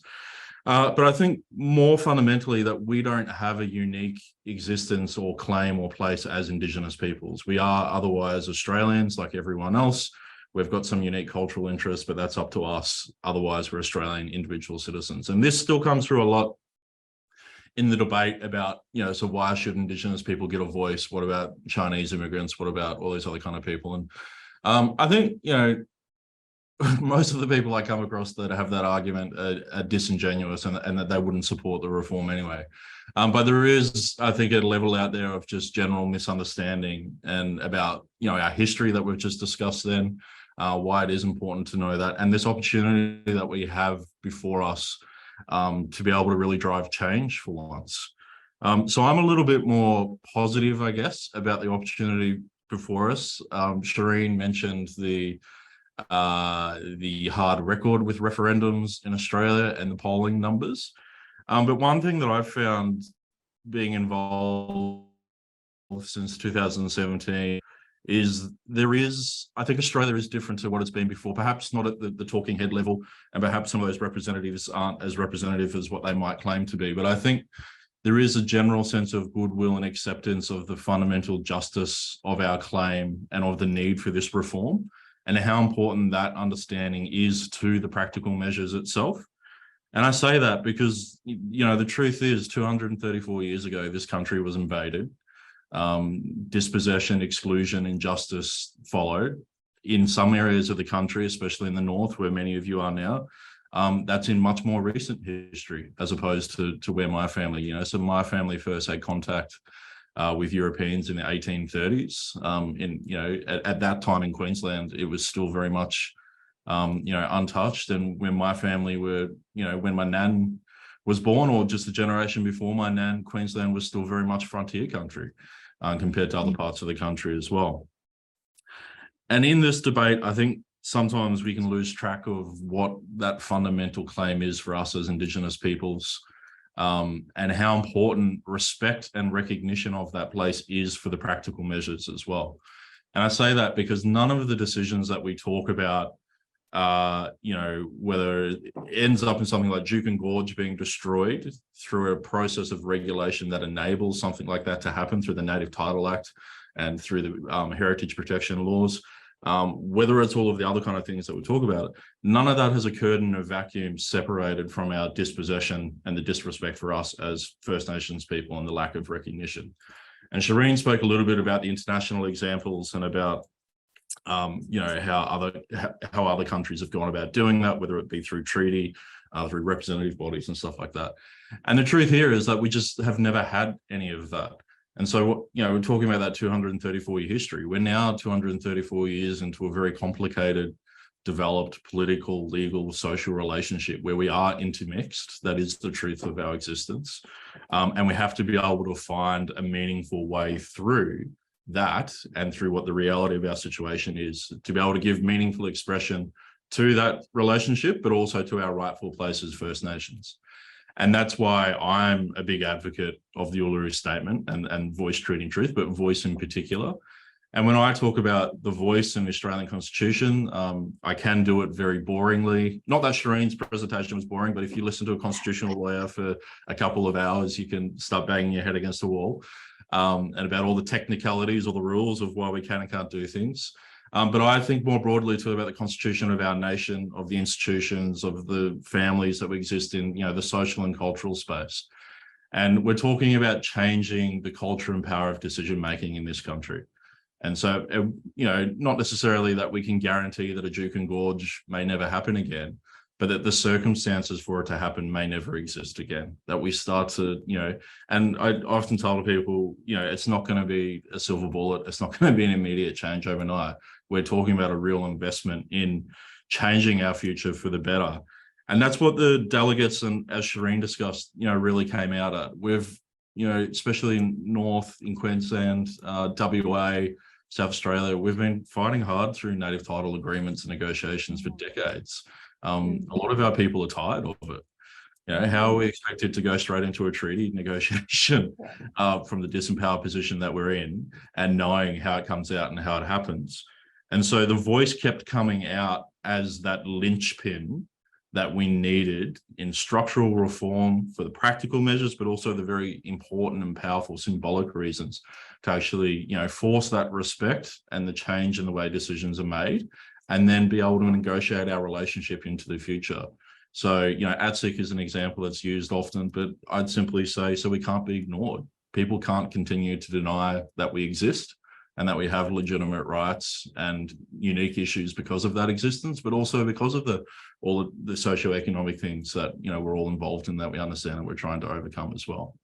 So I just wanted to provide, I guess, some of that context, or, you know, a bit more of a story to the background of all of those constitutional things. When it comes down to the Constitution, you know, there's some hard realities as Indigenous people we need to face. I don't believe, and, you know, many people will argue otherwise, that we'll ever be in a position to be able to negotiate a sovereign to sovereign treaty. The United Nations isn't going to come here and negotiate one on our behalf. Our government's not going to listen to the United Nations either. Even the United Nations Declaration of the Rights of Indigenous People that a lot of people point to, the final article in that document says that nothing takes away from the territorial sovereignty or integrity of the nation state. So even when we appeal to the international law or the international order to assist us with these things, it's the settler states that actually control and are the authors of that space too. And so what we have in the Uluru Statement and in the proposal for a voice is a locally adapted solution to be able to give us meaningful expression to our relationship and to be able to drive better change. And as Shireen said, it comes from our people. It's a representative process. Of course, there are issues where not everyone was included, but this is how democratic governance works. There was a deliberate process set out, representative cross-section of the community. In Queensland alone, there were dialogues in the Torres Strait, in Cairns and in Brisbane, drawing in people from those different areas. And then those communities themselves, so not people like me, not lawyers, you know, we were told to leave the room, and it was up to the community people to be able to negotiate and talk that out. And that's where those priorities of voice, treaty and truth in that sequence reform come from. And that's why, you know, we stick to that mandate, and we've been able to drag, perhaps kicking and screaming, a new Prime Minister to guarantee, or to at least promise that to have their referendum. So I'm starting to go on and on a bit, so I'll stop now. And please, if we can open up questions, conversation, anything. And as the hosts have already said, you know, any question at all, I'm more than happy to engage with. Okay. That's terrific, Eddie. Sorry, Eddie Trevor Mitchell here. I work at Jarragon College there, and I've taken a very keen interest in my whole life about Indigenous people, Torres Strait Islander people, as well as the traditional Aboriginals. I have always queried as to why we didn't have a Bill of Rights, number one, and a second component, or bit of a comment, what I'm saying about that is, with the Voice to Parliament statement there being the main argument for the referendum, would it been maybe a strategic, tactical, operational component to bring along the whole of the Australian population under the umbrella of a Bill of Rights, which would actually have encapsulated the Indigenous people of Australia as well? I mean, I know it's, you know, it's very difficult to fight on everybody's behalf. It's almost impossible, but I just have a little bit of a gut feeling that, like, it's been recognised, it's going to be a very, very challenging referendum. And I honestly hope that it is successful. But, yeah, and you alerted to the fact there that we have a multicultural Australia, and we have people from all around the world, Chinese, Asians of various nationalities, from Africa, South America, various countries of Europe, who are most probably not aware of the Indigenous background and the struggles that Australia had in its earlier history. And it's not that they possibly wouldn't care or Eddie, don't are you care. able to jump in there and answer that one? Yeah, absolutely. Bill of Rights. It's been a massive debate in Australian constitutional political history, if anyone can remember it, especially, I guess, during the 90s. There's a lot there in our constitutional history. Shireen mentioned too, we don't have a constitution that focuses on, so citizenship's not even defined. We have no rights as Australian citizens under the Constitution. So citizenship is a legislative thing that's invented by the Parliament. And because at the time of federation, we're all British subjects. And, you know, we weren't planning on doing anything different at that time to that as well. So what we have is some people have described the Australian Constitution as a small brown bird as opposed to the big bald eagle of the American Constitution, which has the Bill of Rights and all those other kind of things. There's a couple of different explanations for why it's different, including on the history. So a lot of those constitutions were written out of times, you know, out of great conflict, where there was emphasis on the individual rights of those persons, whereas ours, where they conveniently forget about the frontier conflicts and the position of Indigenous peoples, wasn't. I'd say you probably answered it in one part there, though, about being the impossible amount to chew off at once. One of the things that came through in the debates that Shireen discussed in there too, about whether we look at racial non-discrimination clauses or other things that would be lumped in with the Bill of Rights as well, is that none of those specifically addressed Indigenous peoples individually either. So even removing the race power and potentially inserting a part in there that says that it, you know, can only interact with Indigenous peoples in a positive way or something like that, it still didn't do the fundamental thing about recognising Indigenous peoples as the first peoples and establishing the structure of that relationship. I've glossed a lot there with the Bill of Rights, other than to say it is a massive thing. It's entirely kind of contrary to our legal and political culture. However, especially after COVID, I think the political environment is a lot different. A lot of people realized, whether good or bad, following COVID or in the middle of COVID, that we don't have any rights as Australians under our constitution. So even those Australians that were stuck overseas, whereas America and other countries, you know, you have a right as a citizen to return to your country, and they were actively engaged in doing that process, where we just kind of shut the borders. At the time, a lot of my constitutional law students, it's always in the second or third week of constitutional law when you're teaching it. You know, the kind of cognitive dissonance of students realizing that we don't have a Bill of Rights, or we don't have, you know, individual liberty or any of those kind of things. And the only things that we really do have are the implied right to freedom of political communication, or the right to trial by jury, or just terms compensation for property. There was one thing you mentioned just at the end there about multicultural Australia. And I understand what you're saying, but I want to encourage people to think a little bit more positively about that one as well. We've had the Uluru Statement translated into 83 different languages now, with a heavy focus on areas around Western Sydney and Melbourne and stuff too, being the heavy population centres, but also Aboriginal languages throughout the north of Australia too.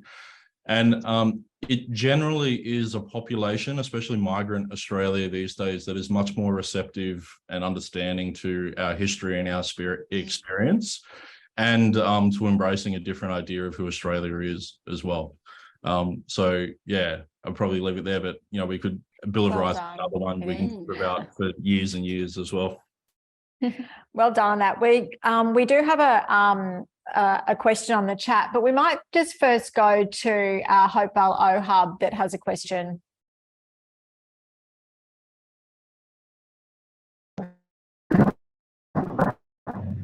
Yeah. Hi all, Shalane here. I just had a question. So, I'm a massive advocate of the Uluru Statement, and I myself, I'm still learning a lot about, you know, what the opportunities are out of that. I didn't see the question around how to be involved or when can you be involved. So I would like to be involved, Kerry. Yeah, so there was only 2 other people. So my question is, every time I'm explaining people who are non-Indigenous, well, like who people who just are not, you know, they're not a part of this, near Indigenous affairs and don't know much about the history of Indigenous people, or, you know, how we've had setbacks over the last 250 years in terms of being Indigenous in this country. My question is, what does the voice to Parliament look like? I get a lot of questions around, you know, is it a boardroom full of Indigenous people? Is it one person that will represent in federal Parliament as part of the Constitution? You know, what does it look like in terms of our representation? Because as you all know, we're quite diverse in our client groups as well. And we have governance structures in our own client groups. So I'd just like to know a little bit more about how we individually can be represented and how would that look like? Yeah, no, it's, I think, one of the most fundamental questions about the reform itself. And it's the fundamental issue or concern that animated the Uluru Dialogues as well. So we didn't want the same people in the room making the decisions, but also wanted to ensure it wasn't another group that was going to ride shotgun over our communities, and then our communities are represented as well. So there's a little bit of tension out there in our community as well, but more broadly in the debate at the moment about pushing for detail and having a detailed model, you know, presented to Parliament or established in the Constitution. So the detailed model itself doesn't go in the Constitution. We establish the principle and the power for the voice to exist, and then the government goes and implements the voice afterwards. So the Langton and Karma model, which was co-designed over the last couple of years, is a model that looks at 2 representatives from each state and territory, and then engaging with, and the Torres Strait as well, gender balanced, and then engaging with what they called local and regional voices on the ground.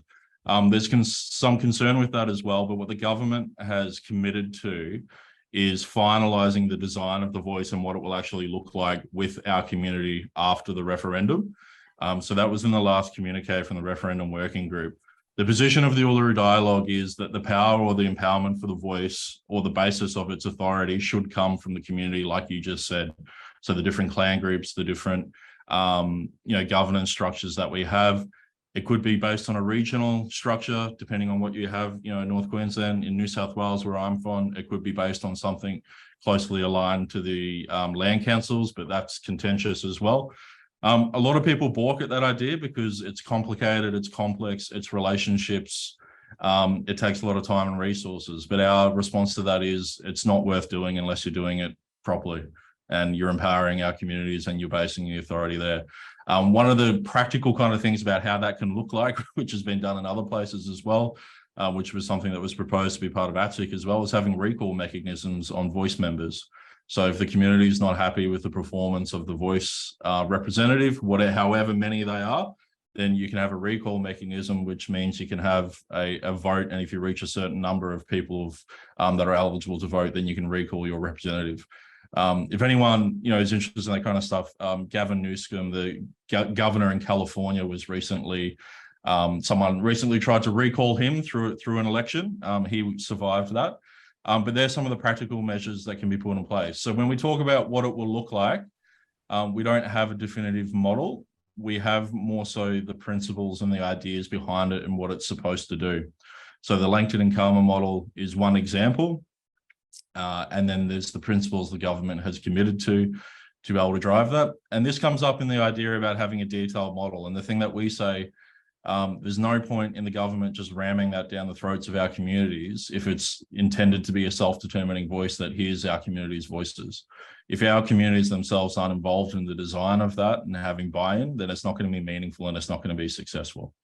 And the bottom line there, which a lot of people, and I think a lot of non-Indigenous people can understand too, is when you explain to them that decisions are constantly made about us by the government without us being involved, and they affect us in a very big way. And it's only fair that our communities themselves should be involved in making those decisions and making changes for a better future. Yep. If I could just add on to that.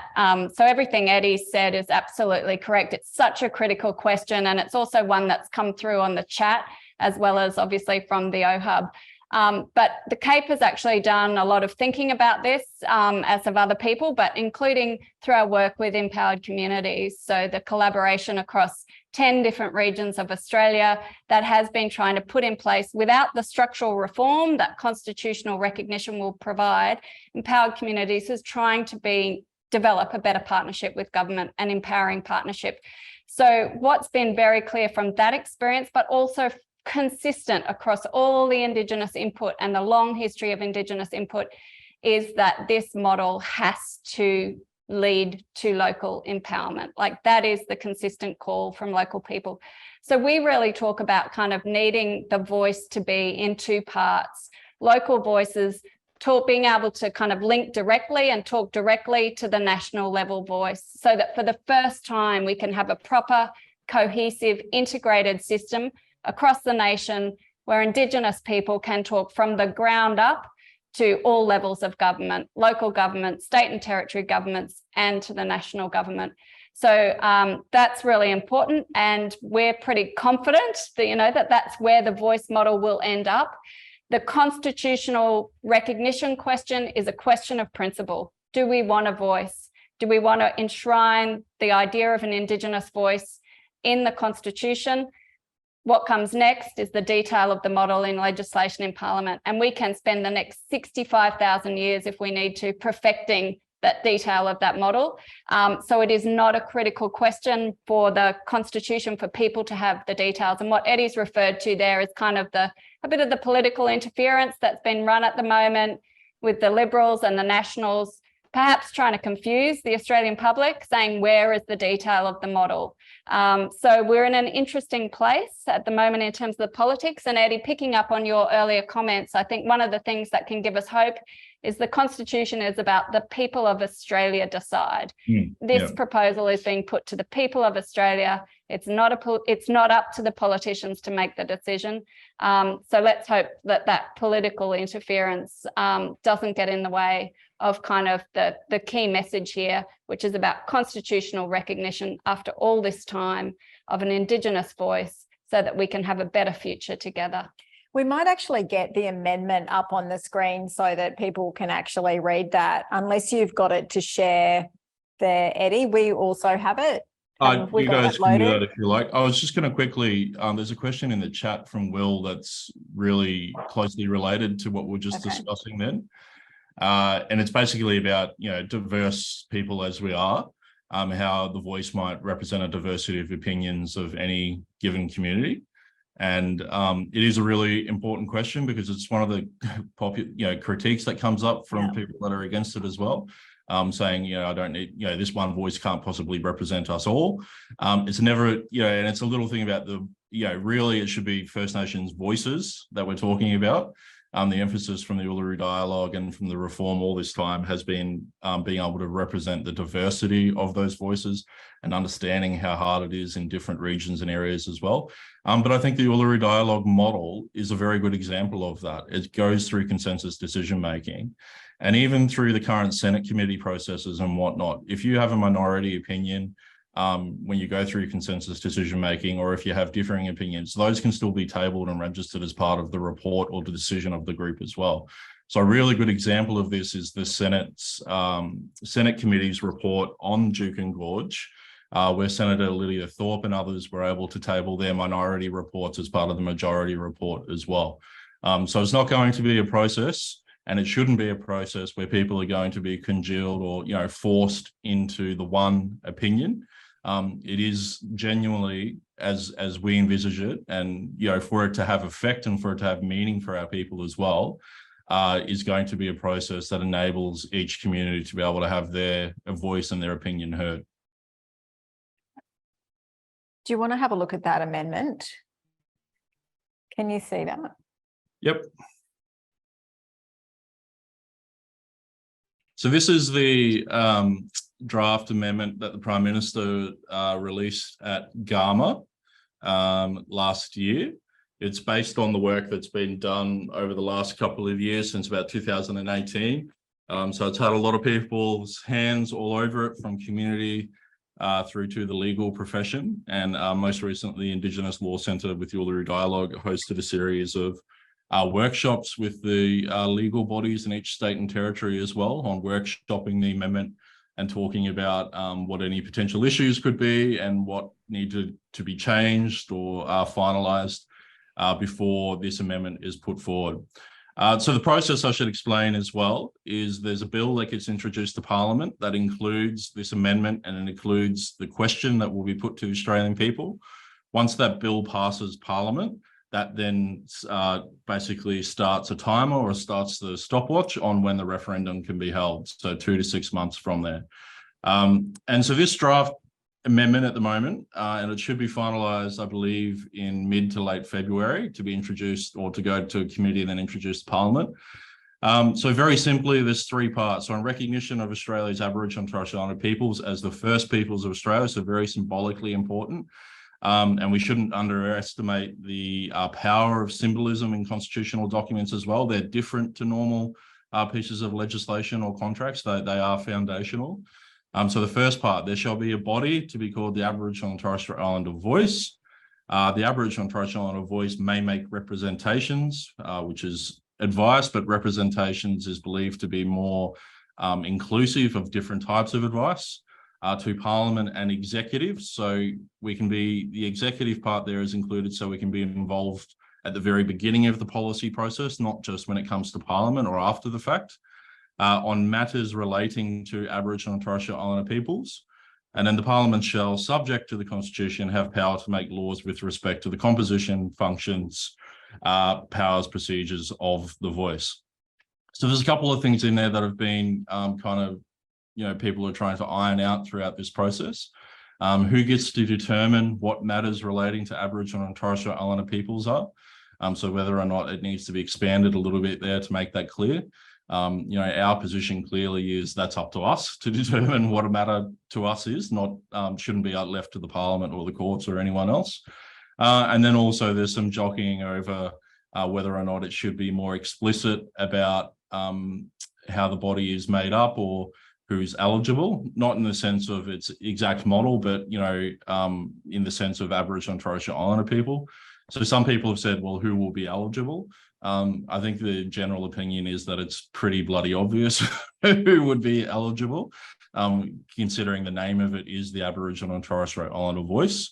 But there's a lot of things in there that have potential implications, and that's why the government has convened an expert drafting group who have been working on this. That includes former High Court Justice Kenneth Hayne and Megan Davis, who's co-chair of the Uluru Dialogue, and others. And they report and provide advice to the Referendum Working Group that includes a larger group of people who are putting this. So they're working through that finalisation now with the consultations they've been doing, and then that'll be put to the Australian people. Thanks, Eddie. I thought we might just go back to that idea of the 2 parts to the voice, that idea that of the local and the national being the 2 parts, because at that local level is where the rubber really hits the road. That's a really most important part of the voice and the recommendations that are fed into the national debates around policy. So that national part is about that headline policy, those big policies that affect all Indigenous people across Australia. Eddie, Zoe, you might have some really good examples that people might relate to. But at the local level, what are those barriers that are stopping closing the gap? What are the system barriers for implementation and delivery on the ground? That's what the people will be doing at a local level, but the voice is a mechanism to be able to feed all of that intelligence and knowledge of what's not working into the national forum.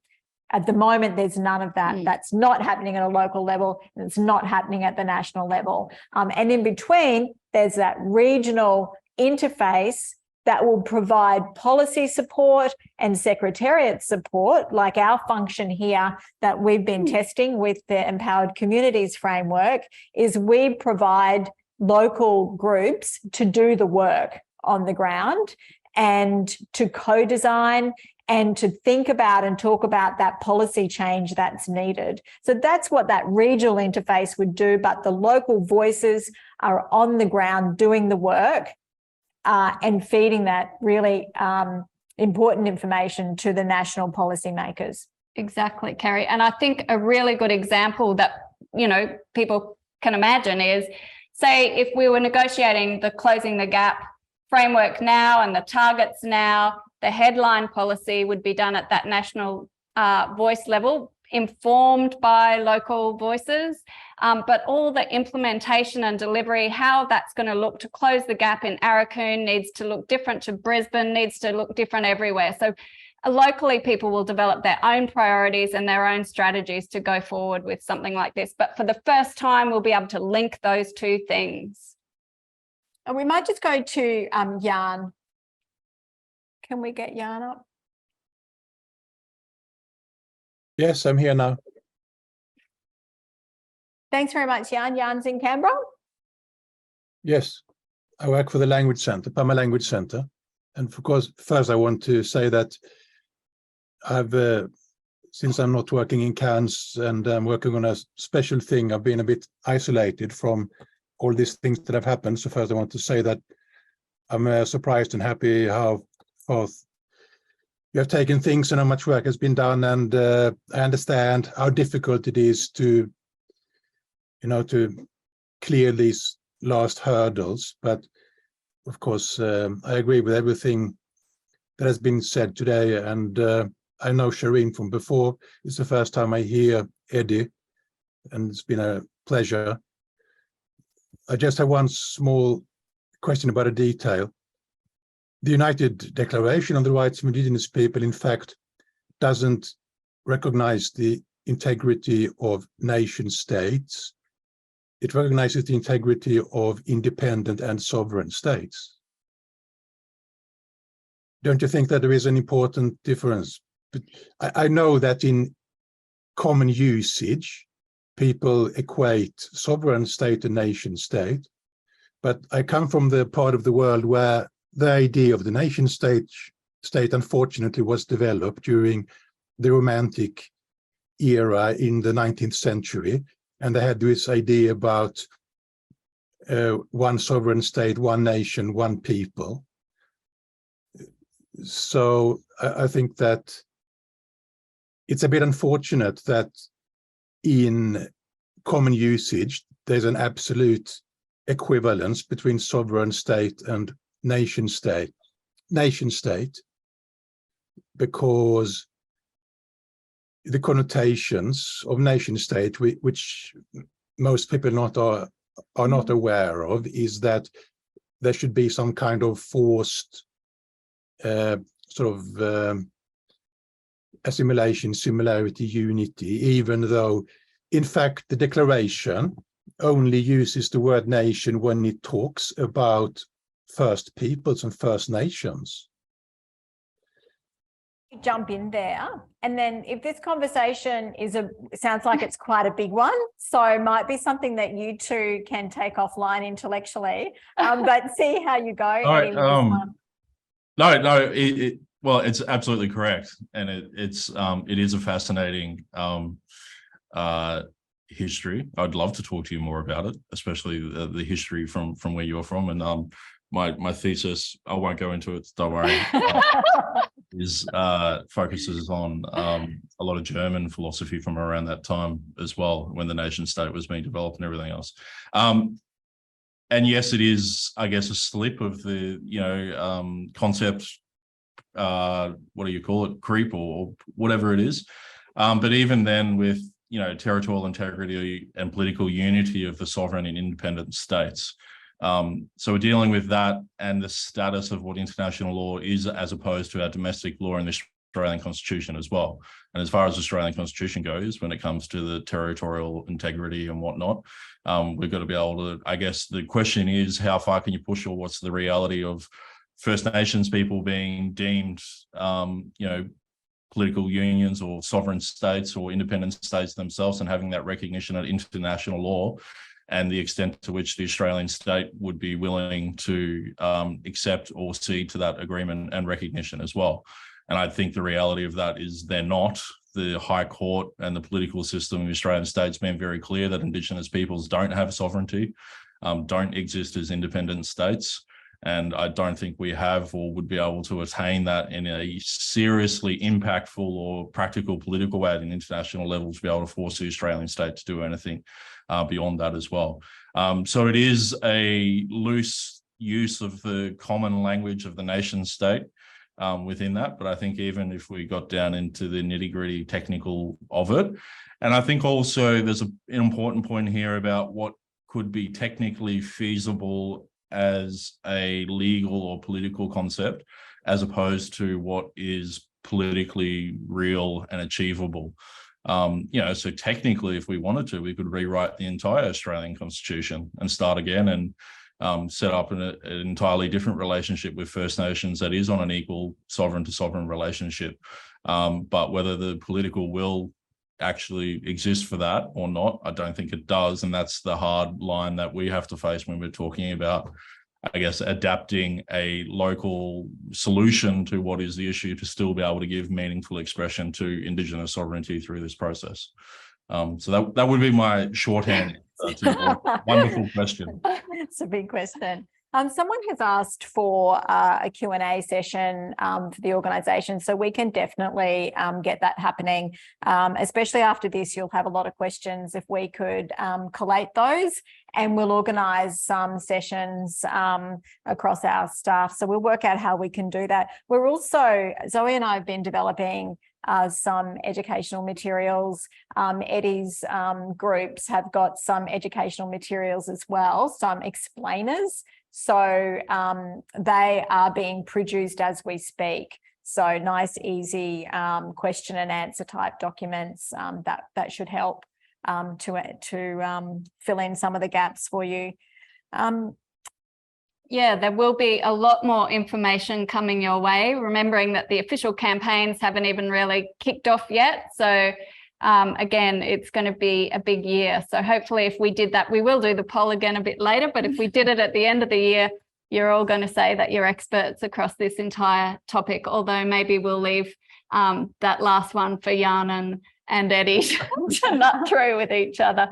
So maybe just kind of getting back to kind of some of the key issues that I think people might have heard a bit about in the public debate so far. We've heard some lines from the opposition about, isn't this going to separate us by race? Isn't this entrenching kind of racial division in the Constitution? Isn't this about special rights for Aboriginal people and Torres Strait Islander people? Eddie, can you talk to us a bit about the public debate, those issues in particular, but also what we might expect going forward, particularly for our Indigenous staff, around, what this could look like, given we've seen the same-sex marriage plebiscite and what happened there? Just what can people expect? There will be an element that will be nasty. I get it often. I get it perhaps more so from our own people than I do non-Indigenous at the moment. And that's because of, some of the divides within our community along the sovereignty and treaty line, and what they're willing to accept or, agree to for pragmatic change as opposed to otherwise. There's a lot of, despite how confident I am, I guess, in the general world, there is a lot of, I guess, general ignorance and misinformation out in the community. And we've been doing a lot of research and polling and, as From the Heart and as other groups in this space too have been doing about how we best have those conversations with Australians and how non-Indigenous people are best able to have those conversations and how we as mob have those conversations too. A lot of that comes down to focusing on this idea about, Indigenous peoples being able to have a say in the decisions that are made about us and not, we can't get too lost in arguing the no against the no case or responding to the no case and forget to actually advocate the yes case as we're going about this. The race one is something that just really irritates me.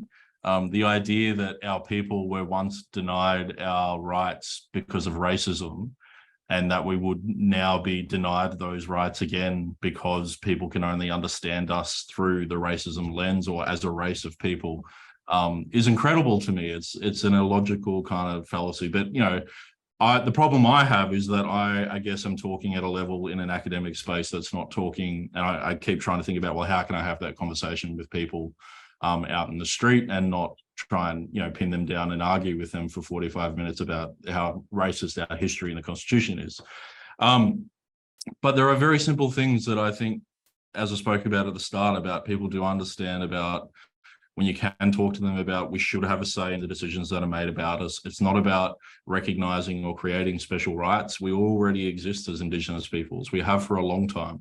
The Uluru Statement from the Heart wasn't a grievance list or, you know, telling you to leave or telling you anything else. It's an invitation to you to come together so we can sort this out and have a better relationship moving forward. You know, equality doesn't mean erasing all difference between everyone, whether it's men and women, Indigenous and non-Indigenous, and just treating us as though we're all the same and ignoring the gross inequalities that do exist between us and the legitimate differences. And so, you know, there's a couple of things there in that. I probably haven't helped too much in being able to direct you how to have that conversation with people. But I think one thing more than anything else, which the whole entire idea of the voice is based on, is dialogue and being able to have a conversation that is respectful with other people. If we can't have that, if we can't be respectful, and if we can't have dialogue, then, you know, the legs have fallen out from underneath it already. That's why we say it has to be protected in the Constitution, so it can't be ignored, why it has to have actual impact so our advice can be heard. And it's when it comes down to those kind of things, you know, it's not okay just to say these things don't matter anymore, or they happened in the past, or they don't have an impact. They still do. They still very much do have an impact today. And, you know, it's only fair and right that our rightful place as Indigenous peoples is recognised and engaged with. You know, you wouldn't want anyone, you know, I often find in this space too, there's a lot of people that bring these arguments up that are kind of disingenuous, and, you know, it just reflects their fundamental opposition to this reform more than anything else. I guess the thing for us, and I think it's something I've spoken about before with my students, is that the burden for Aboriginal people and Torres Strait Islanders that we carry more than anyone else is that being able to engage in that respectful conversation. Because of course it's us that gets the blame when the programs go wrong, when we're not even included in the conversations or the decisions that are made about us. And it's us that gets the blame in moments of those conversations when they go the wrong way as well. So we're, you know, we have to deal with all of the things that we deal with on a daily basis and the history that we carry, whilst also putting this arm out to non-Indigenous Australians in this invitation to be able to find a way to move forward. So more than anything else, I, you know, just emphasize relying back or putting it back to that idea about dialogue, and dialogue being key to this. And there are some simple kind of facts that you can point to about our history, and that recognising the rights of Indigenous peoples that already do exist. We're not creating new rights, we're not doing anything like that. It's just recognising the rights of Indigenous peoples that already do exist and doing something, you know, about engaging respectfully and fairly with those. Thanks, Eddie. There was a question came up just earlier on that chat about how do we ensure diversity of voice, particularly at the local level. And I think that our work with Palmer Futures and Empowered Communities really can answer that. At the local community level where we're working, the communities themselves co-design how they plan together and how they make decisions together. And first and foremost, what they say is they want inclusive and broad planning and decision making. So they work out themselves how best to do that in their places. And that's what we do to support communities, is having that dialogue, having that conversation and designing that, helping them to design how they come together and get organised around planning and decision making, how they get organised to come into agreement making and decision making in a shared way with governments. So that diversity of voices at a local level is so critically important, and that's the work that this organisation is doing in terms of our reform that we've talked about in the past, but that's at the very practical level how this could work. Terrific. Look, we've got some great ideas coming through on the chat too. I think Leon suggested it would be great to get people to register questions received from people out there at the grassroots level to help us, develop strategy to determine FAQs so that we can get as much information to you all as possible. People are asking for things that they can share on their personalized social media. So that's fantastic if people are wanting to engage, because again, we haven't really talked about kind of much of the polling. Shireen mentioned it, but we do know that, because this is a proposition for the Australian people, it's a conversation between Australian people that needs to occur. So CYP staff, family and friends can play a very important role. At the moment, there's a lot of goodwill. Most Australians want to say yes to this question, even if they're like the rest of us, not particularly well informed about the ins and outs of constitutional reform. There is goodwill there, but that kind of what's often referred to as a soft yes vote is quite vulnerable to hearing negative messages, to hearing myths and misinformation. So the better that all of you can be informed about this, and the more that you can communicate through your networks, the more likely it is that we will have success in 2023 at this referendum. That's right. The voice to Parliament will be decided by voices of all Australians, and that 3% versus the 97% is the reality. That 97%, few have actually met an Indigenous person. So what we find through the media is what people are really willing to share are the voices of Indigenous Australians. So that's where you guys come in, especially I've already got my team and my staff in front of cameras and writing letters to the editor, which has created quite, has triggered lots more editors, editor letters in the Cairns Post just by one of our staff members writing a little letter in there sharing their experience and their ideas. So we really can create a wave together. Eddie, did you want to say anything on that? Don't underestimate the power of you as an individual and in the networks. And, as Kerry just said, it has a snowball effect often, especially in the environment we're in now where it is a national policy. So the media are interested, they want to hear. And we hear, we're constantly, especially in regional areas, after what happened with the Nationals last year, where the Nationals come out and said they formally wouldn't support. But then individual Nationals members have said they will, and then Andrew G left the Nationals party room to sit as an independent over this issue. So the editors are interested in this issue, they're interested in hearing about it, but they're especially interested from people like just everyday normal people about why you support it, why you think it's important, and what kind of impact it would have. And I just really encourage you to not underestimate your potential influence as an individual in this space. And really it's that kind of work that's gotten us to where it is today too. As Shireen said in the video, none of the politicians wanted anything to do with this when it was first released. And that's why the Uluru Statement wasn't issued or given to them so it can go hang at Parliament or in other places. It was issued to the Australian people, and it is a little bit idealistic about the power that the Australian people have under the Constitution to change this. But that's what we're relying on engaging with too, that it is up to us as the Australian people, just like with marriage equality, it was up to us. It wasn't really up to, the politicians, even though they didn't have to change the Constitution for that. But yeah, write to the editor, do a post, protect yourself, because there are some nasty people out there. But lean on others, talk to your family groups, talk to your networks, talk to other people, encourage them to, if they have a different view or if it's, some misinformation, encourage them to look elsewhere and to get information from elsewhere too. For me, it's just too fundamentally important to miss this opportunity for all of us. Yep. I think that's spot on, Eddie. And that the 97% of Australia's population, that the non-Indigenous population, many of whom will never have met an Aboriginal or Torres Strait Islander person, what we understand already from the research is they're hungry to hear from Aboriginal and Torres Strait Islander people. They want to know that Aboriginal and Torres Strait Islander people want this change. They want constitutional recognition through the voice. So there will be a lot more information coming your way, and a lot more work to be done in 2023. That's right. And some of the research that came through focus group work showed that there are message sticks or information deliverers, people who are people within your professional or friends or family networks that people come to for the information because they kind of know that you're a bit interested in this space.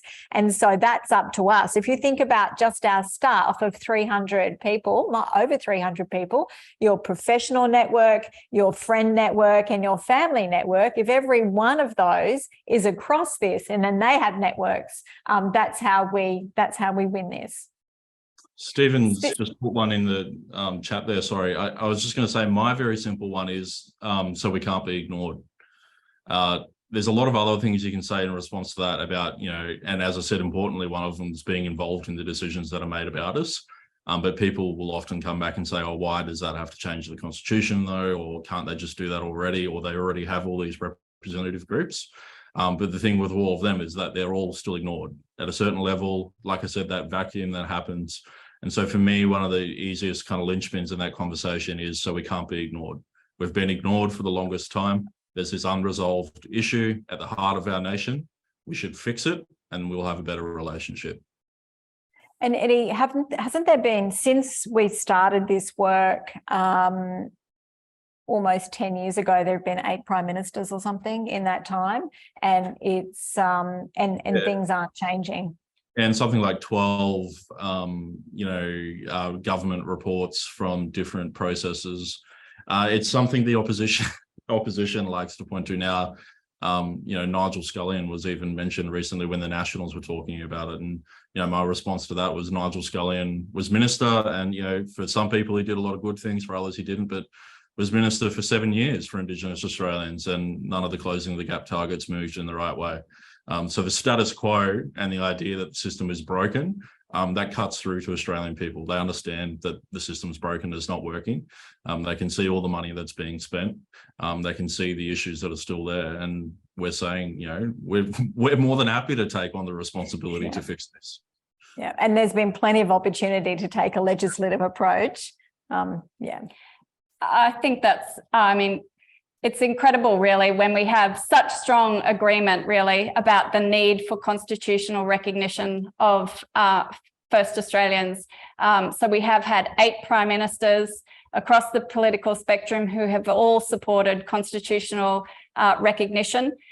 We've had so many processes that have come up with voice as the pathway to constitutional recognition. It's common sense. People do understand that if you give people a say in the decisions that are made about them, you get better outcomes. So we really do need to cut through with some of those key messages for this referendum to be successful.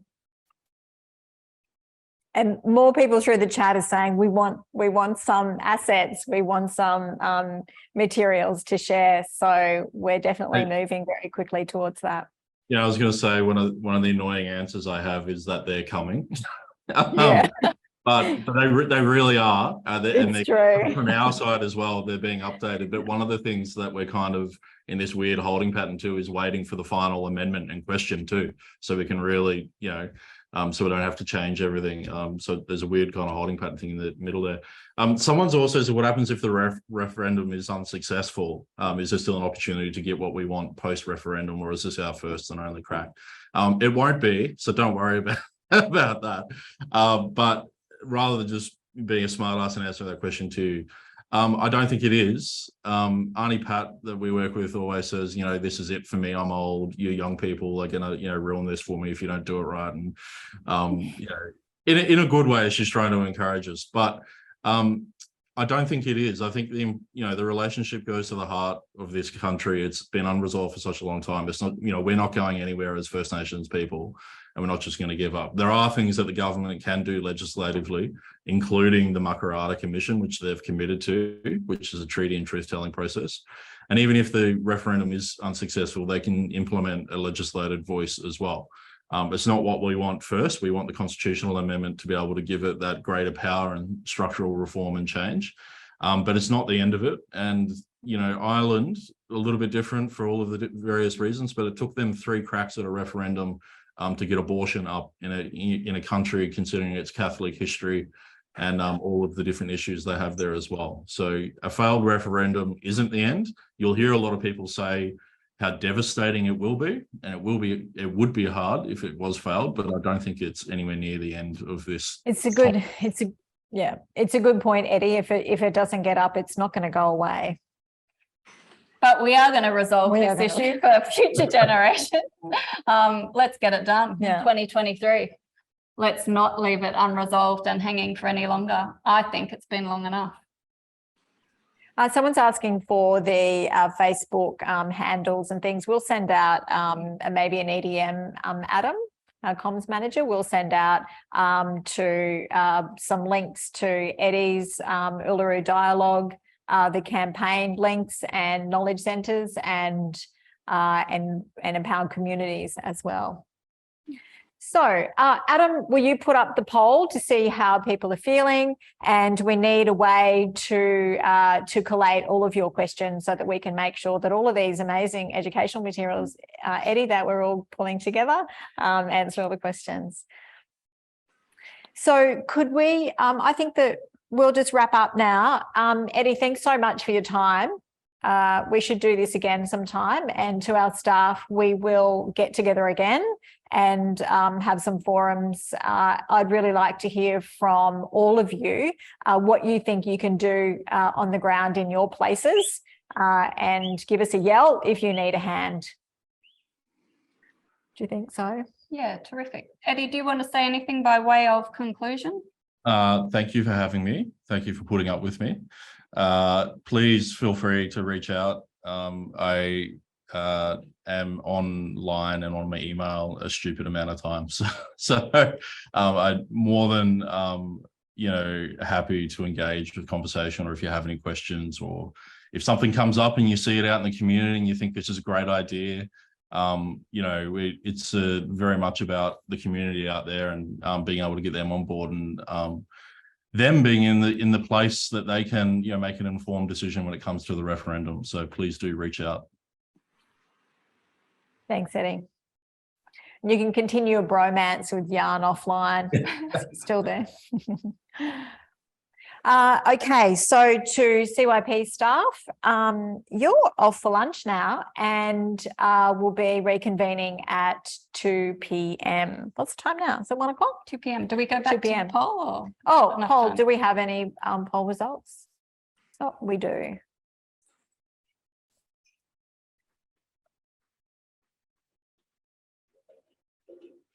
Okay. Woohoo! Wow. There has 20% are now very comfortable, 45% are comfortable, 26% know a little, and still 6% not at all, and 3% are saying put me in the campaign. How many people is that? 4. So we've gone from 2 to 4.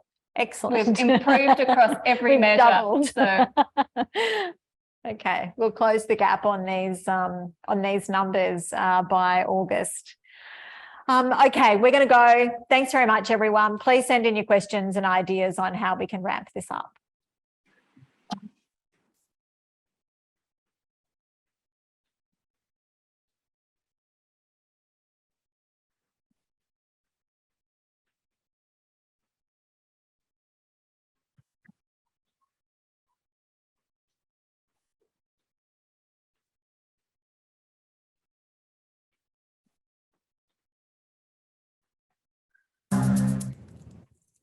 Good afternoon, CYP family. My name is Melissa Brown. I'm the manager for the Leadership Academy. As a descendant of the Wambai, Gundari and Kakadu people, I pay my respects to the ancestors, elders and traditional owners, the Gimoi, Wallabara, Yidinji and Arikandji peoples, the lands on which I am presenting today. 2023 is shaping up to be a really big year and it also brings a new season for the Cape York Leadership Academy. Indigenous leadership is a fundamental pillar of meaningful change, which is why in 2007, the Cape York Leaders Academy was piloted to build the capability of Cape York people. This innovative leadership development and training initiative was highly successful and commenced with 37 leaders from across Cape York. And in 2008, we expanded to include 46 leaders. The reach of the program extended to organisations in Cairns, and today we have more than 400 leaders in our alumni. Between CYLP and the Leadership Academy, more than 900 alumni have come through our leadership programs. Our very own CYP CEO, Fiona Joyce, and CYE CEO, Kirsty Davis, and Manager for Cape Ops, Audrey Demo, are among those alumni. And we have so many others across our organisation and our regional orgs who are leading organisations and teams and communities. They continue to mentor our staff and they continue to build our talent development. In 2023, the Academy will offer new leadership opportunities around upskilling through new programs and workshops, networking, connecting with other leaders, mentoring, supporting the next generation of leaders, and advocating to be a voice for your community. No doubt in the coming months, you'll hear more about the Leadership Academy and its new season of growth, opportunity, and hope. For now, I'd like to introduce one of our Leadership Academy alumni who joined the program in 2008.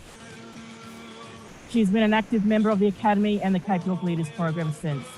For our final session for the Symposium, I'm really happy to introduce one of our own, Zeila Wallace, who's leading the creative session for the Symposium. Please join me in welcoming Zeila.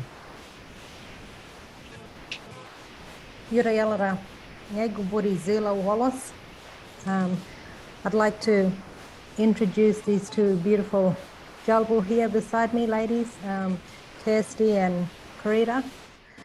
They'll be joining me in this session today. Before we start, I'd like to pay my respects and acknowledge the traditional custodians of this land, the elders past, present, and emerging. I'd also like to thank Cape York Partnership and to all your staff for being here today, for inviting me and giving me this opportunity to share my journey as an artist and also an alumni of the Cape York Leaders Program. Yeah, so. Thanks, Zeila. So we're going to jump into an art piece now, which will end our symposium for today. And the idea of this was that everyone will have something that will remind them of Symposium 2023 to have on their desk and, move through our reflection of earlier today and where we're going. Yep. So before we start, I'll just give a bit of background about myself. So my name is Zeila Wallace. I was born here in Cairns. I grew up in a small community called Ojo, which is just north of here. I'm a proud Gugi Alanji and Gugi Imitabama. I'm married with 2 children. My husband's from Hopevale. So got 2 children. One's studying uni in Brisbane at the moment, and the other one's in primary. And today I got asked to just share a bit about my journey as an artist and my journey with the Cape York Leaders program. But before we do that, if you all got a pack in front of you, it should have 3 different colors and your wooden discs. So there's, if you could, start painting the background before we go into the session to allow it to dry. So we've got cotton wools provided here in this pack. Today will be a fun arts and crafts session. And so these discs are for you to keep in the end. So it's up to you how you want to paint on it today. Yeah. So just to paint the background, we have the cotton wool ball. So you just choose your background color.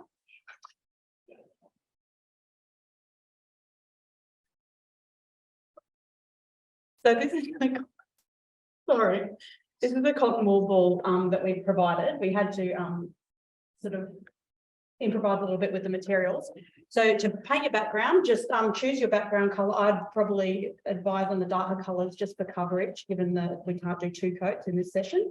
And you just basically dab your color onto the background, and it should pretty quickly cover the background. Yeah. They're very opaque colors, so it covers pretty quick. So that's just your background painting. Kirsty, how you going? Kirsty's struggling. Let's admit that. Kirsty's not an artist. We'll break the session up and make it a little bit light. I'm looking to you for guidance here, Zeila. No, you're doing good. Am I dabbing? So yeah, no, just dab it. Yeah, as best as you can, because the cotton wool kind of sticks to the disc itself as well. So it's not sticking now, but when I did it at home, it started sticking. So I've got a little bit of sticking too. Yeah, you got a bit of sticking. Yeah. So yeah, just do. Just in case I'm explaining hands. Oh, thank you. Yeah, so just pick any color. You can mix the colors up or keep it one color. But it's a bit relaxing doing this, isn't it? Yeah. Just dabbing away. So that's mine done.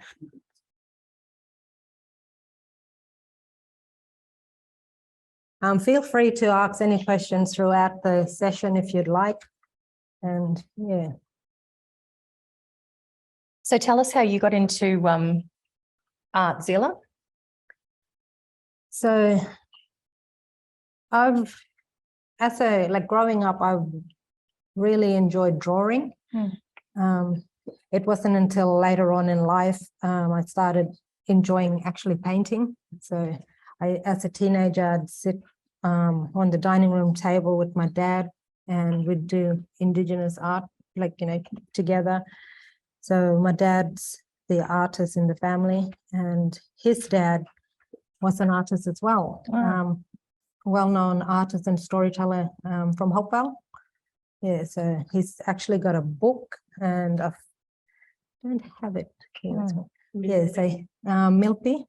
Yeah, so a lot of my grandfather's works, mainly the cross hatching. So you see here, I did the cross hatching in on both these discs, but I can't do the cross hatching with the materials we've got here. So I normally use brushes, like very fine brushes like these.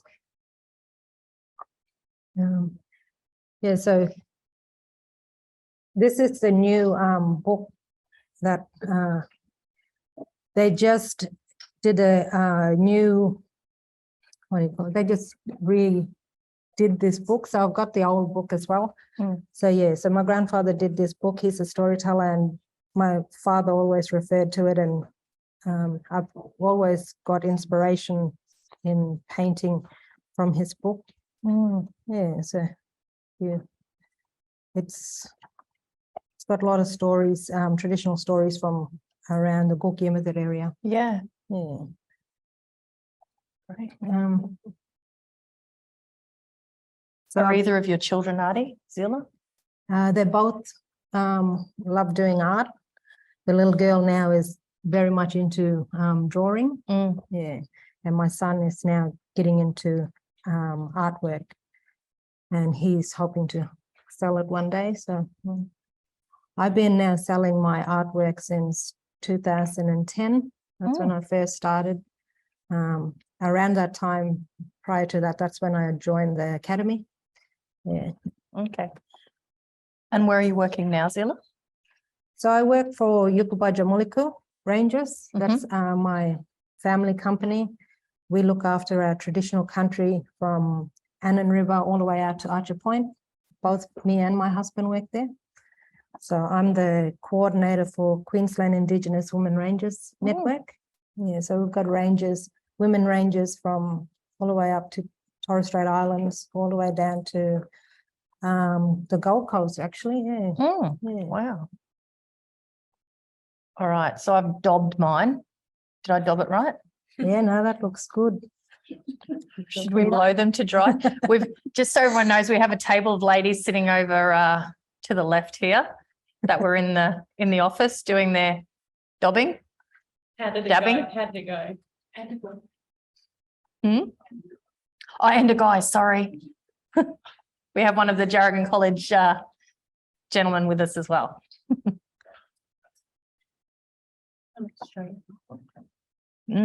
So my art, when I, like Frida was telling me, when you come in to do this session, just think about why you paint and just explain to them why you actually paint.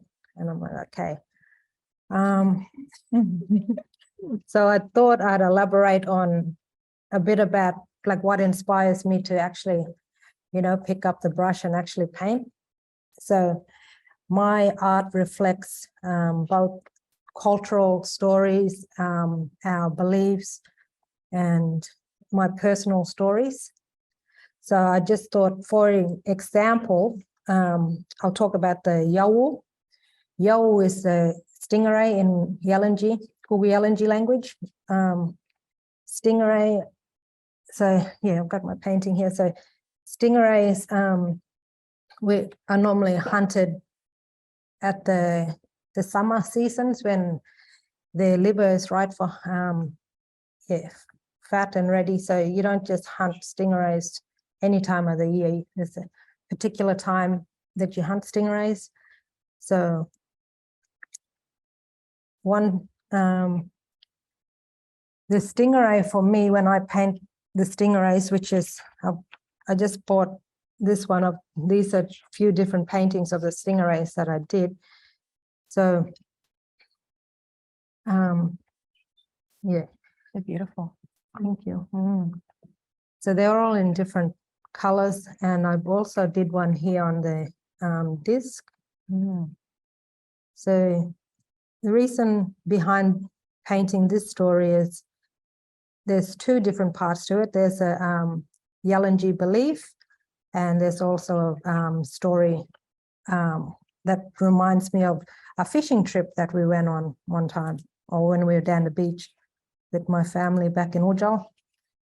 So the Yalanji believe that you're not allowed to eat stingrays when you're pregnant. And when I was pregnant with my first child, my uncle got a big stingray. And soon as them old girls, so there was two of my grandmothers there at the time, soon as they saw the stingray, they started growling me and saying, you know, you can't eat that stingray, you're not allowed to eat the stingray, which I already knew I'm not allowed to eat it, but I was just like wishing for it. And they're like, you're not allowed to eat that stingray. And yeah, so we're not allowed, Yalanji women are not allowed to eat stingrays while they're pregnant. So gungul in our language, pregnant. And also the stingray is the son-in-law to the thunderstorm. So there's a story there that I always refer to when I'm painting the stingray. So yeah, that's a bit about the two different things, how it's a personal story to me and then also a cultural belief. Yeah, it's amazing. So how's everyone doing with their background? Mine's dryish. Yeah? Yeah, I think mine's dry. So with these Q-tips here and the toothpicks, so what I did was you can make the Q-tip as whatever size you want. So here I had 3 different sizes, or 4 because this one here. But yeah, do the Q-tip as to whatever size you want. This is supposed to be, you know, a fun thing to do at the end of this. No one's judging your disc, but thank goodness. If you wanted to share it, please, if you could take a photo and send it to the team here. So I think that's you, Greta. Is that back to you? Yeah, we'll follow up with a some way to collect all the examples. It'd be a fun way to look at what everyone's done. Yeah. So have fun with this. If you're not an artist and you're just a beginner, it's just feel free to do whatever you like. So these the disc over this side I've done with the using these Q-tips and what do you call this thing? Toothpicks. Yeah, the toothpicks. So you can break the toothpicks up to whatever size you want, and it gives you different sizing on the tip to do the dot work. So a lot of this is just like dot work. I might actually start painting this one. You know, you don't need to, you can practically do anything. How do they resize their cotton tip? So what's your method for doing that? You said you used different. So I did it while it was still dry. Yep. And kind of pulled a bit of that out and just pull it to whatever size you want to do the dots on the discs. So it's really up to you and how creative you want to be with this. So yeah, that could be one size there. Just kind of roll it in your finger and press it down just so that cotton wool can't escape there, then go onto your paint, and then yeah, so that's ready to start. So as you can see here, I've already got my disc that's quite dry. You go, Freddie. I'm trying to keep up with you, Zeila. Now, while you're doing that, I'll just do the toothpick, this one. So just break the toothpick to wherever you want. So if you break it a bit back and just kind of flatten the toothpick out.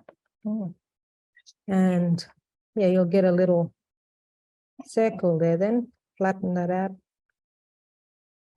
So now I've got three different, you can say four different sizes there. So you got that, you can use both ends. Yeah.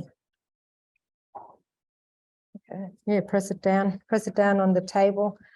Hope I'm not going too far. So no. Yeah. How's our side table going?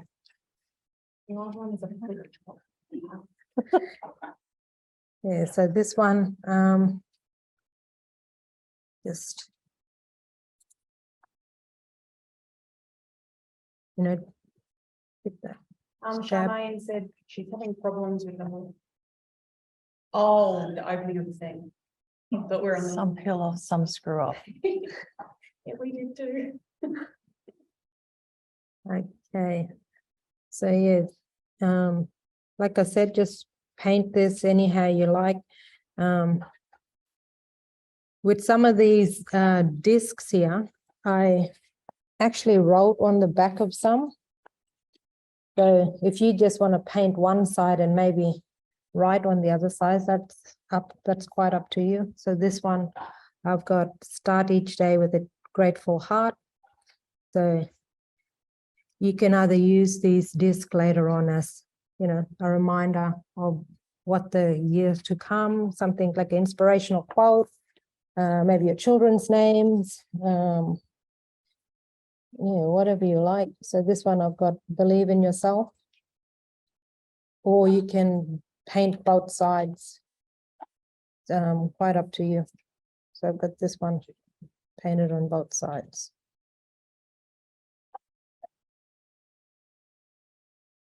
So with the when you do the dots, it's best to go back every single time for the next dot. I find when you try and do like next one like this, it doesn't really do the cover. That's a good tip. Same as the other dot. So you dip it in. Are you dotting? Yes, you're dotting. And For every single individual dot, just dip it back into the paint. There, see my cotton is starting to come out. How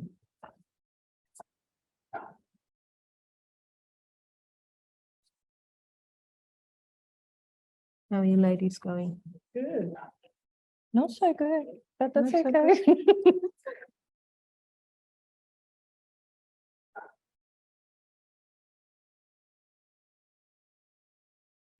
Can I tell you, my hands are shaking more than when I had to start earlier today doing this artwork sitting next to you, Zeila. When I take a break from painting, normally when I get back into it, my hand starts shaking a lot. So it's until I start doing it over and over, then my hands start getting used to it. But when I first start, it just shakes and shakes until I get back used to it again, which is annoying.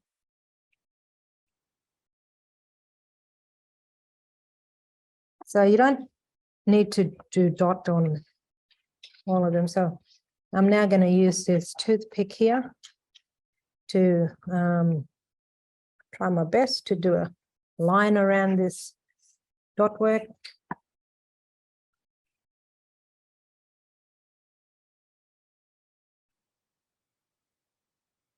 Feel like I made my dots too big.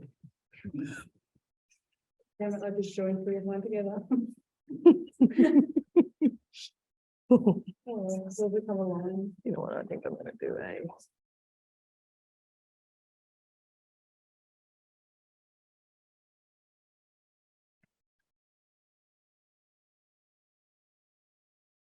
And remember, you have to listen to what Zeila is sharing with us, because we are going to have a prize giveaway. In fact, the bunker has told me we're going to do a prize giveaway now. So, is anyone able to type into the meeting chat where Zeila is currently working? If they can spell it, it's very hard. Yep, we got, oh gosh, it's gone very quickly. Janara Piva. Correct. Yukabaja Rangers. Janara, you have won a large mixed Mai market pack of fruit and veg. Wow. Congratulations. Congratulations, Janara.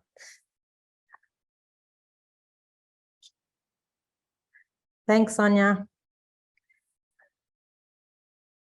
Yeah, recently we won the Earthshot Prize. If you haven't heard, the Women Rangers. So we've got a big year ahead of us. Larissa is off to London as we speak. Oh, wow. Yeah. So what's the prize involved? It was funds to continue our range of continue our network and help it grow. Great. And support the Women Rangers. So yeah, it was 1 million. Oh wow. That's amazing. Yeah. Yeah, exciting year for the Women Rangers. And yeah. So we normally have a forum twice a year. We've just had one down in Brisbane in November. Yeah.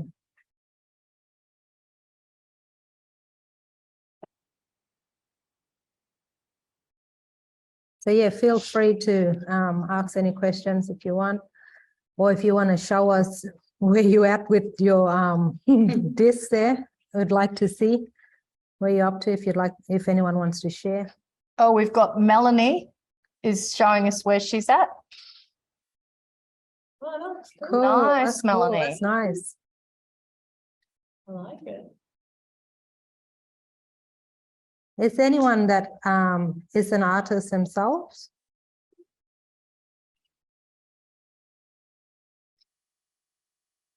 Anybody else putting their hand up or wants to write in the chat that they're an artist and wants to share with the group how they got into art?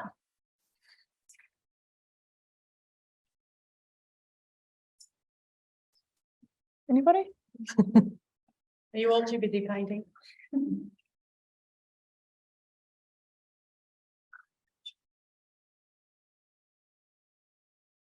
So I finished my circle around the dot work here.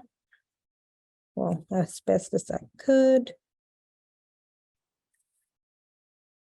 Who have we got in here? Oh, we have someone. Who is that? Mel. Okay, Mel's showing us her artwork again. Hi. That's actually similar to this one. We've got Alison Conroy showing her.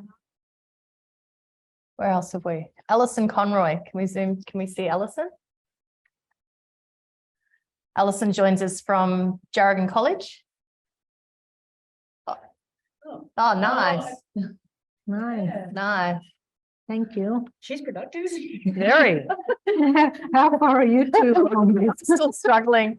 I'm just kind of hoping that everybody else will show their artwork and about mine. You can see what I'm doing.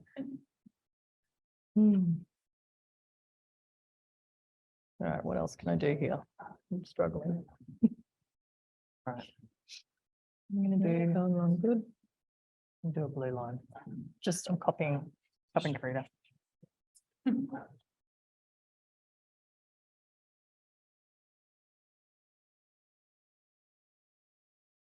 So Zita, I understand that both you and your son have been through or part of our alumni.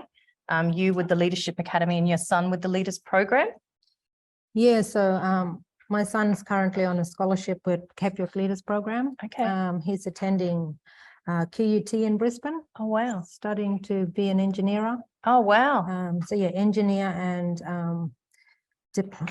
diploma in business. So yeah, double. Wow, degree. double degree. That's fantastic. He's also did his high schooling in Brisbane as well through the Cape York Leaders Program. Okay. So now he's into the tertiary with CYLP. Okay. So I'd, like I say to people that I meet, the program is,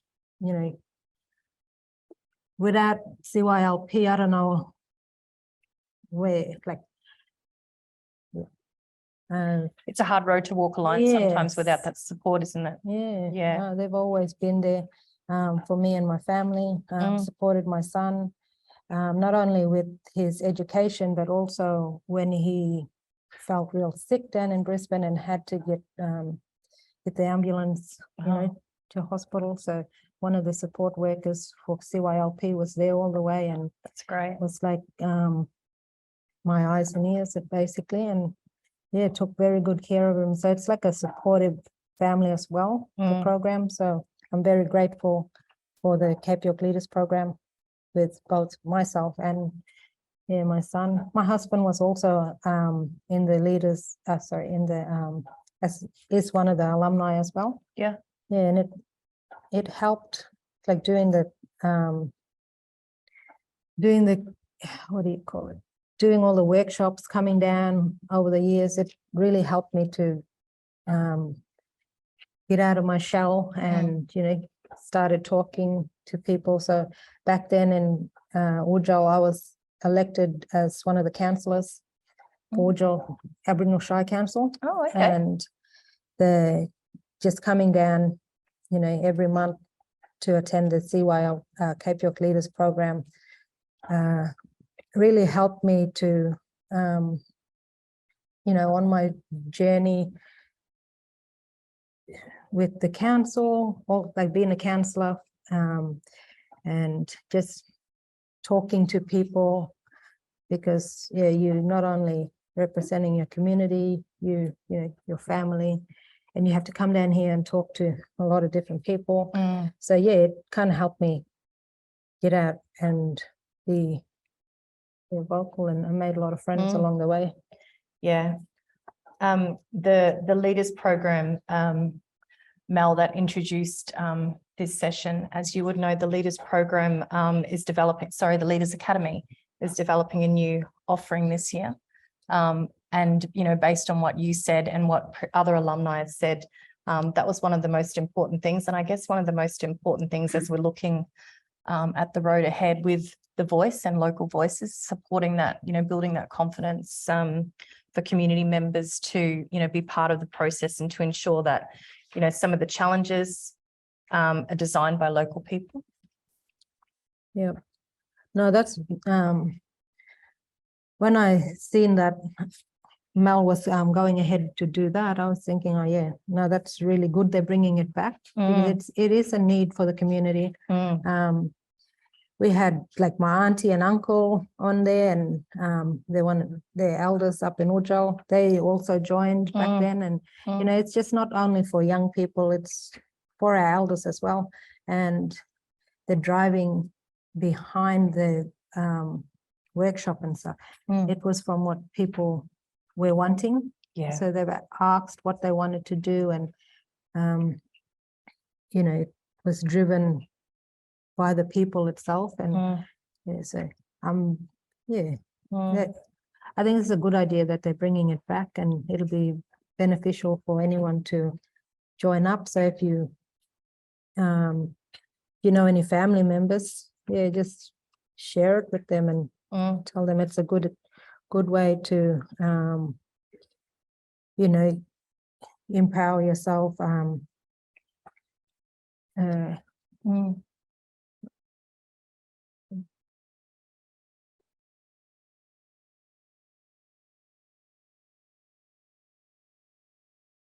How's everyone going? Have we got any more people willing to share their work?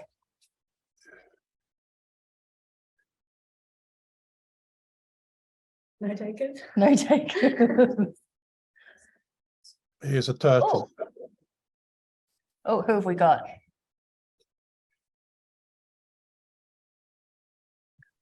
I heard you, but I didn't see you. I'll type then.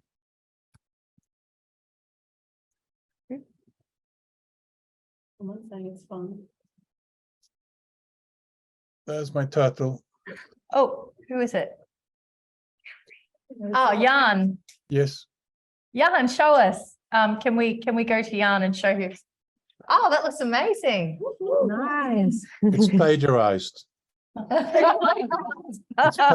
It's plagiarized from Tulu Gordon of Hopevale. What's the language? Is that a language? Yimitir, Oh, but it's back to front, I think. Ngawia. Yeah, Ngawia. Yeah, nice work. Is it mirror image for everybody? It's for me. Yeah, It's no, right, it's hey, right. yeah. Is everything back to front on the screen? No, it's correct, Jan. No, Okay. we can see it. Looks I great, see Jan. myself Thank back you to for front. sharing. Yeah.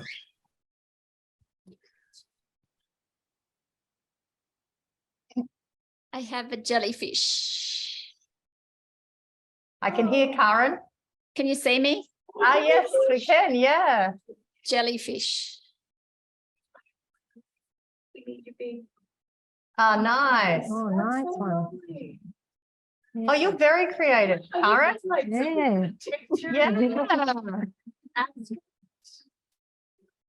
Like it. Yeah, you don't have to actually do dot work or anything like that. Just do whatever comes to you, and just feel free to paint whatever you like. So here I've got 4 pieces from this table to the left of me. So hope you all can see that. Nice work. Someone did some trees in there. Yeah, so it's not only just dot work. Please just feel free to just paint whatever you like, even if you want to do a flower, like someone here did a tree. It's nice. I like it. Nice work. Apparently Agnes has something to share. Oh, Aggie. Show us what you got.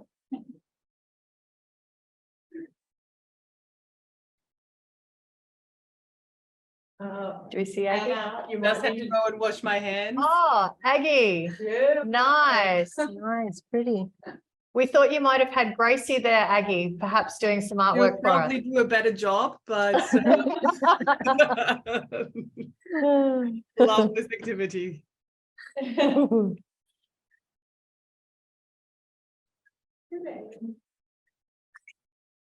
Anna, I'm with you. That's why I'm holding mine up. Nobody is going to see. I'm strategically pretending that I'm blowing it dry. You got to share it with us.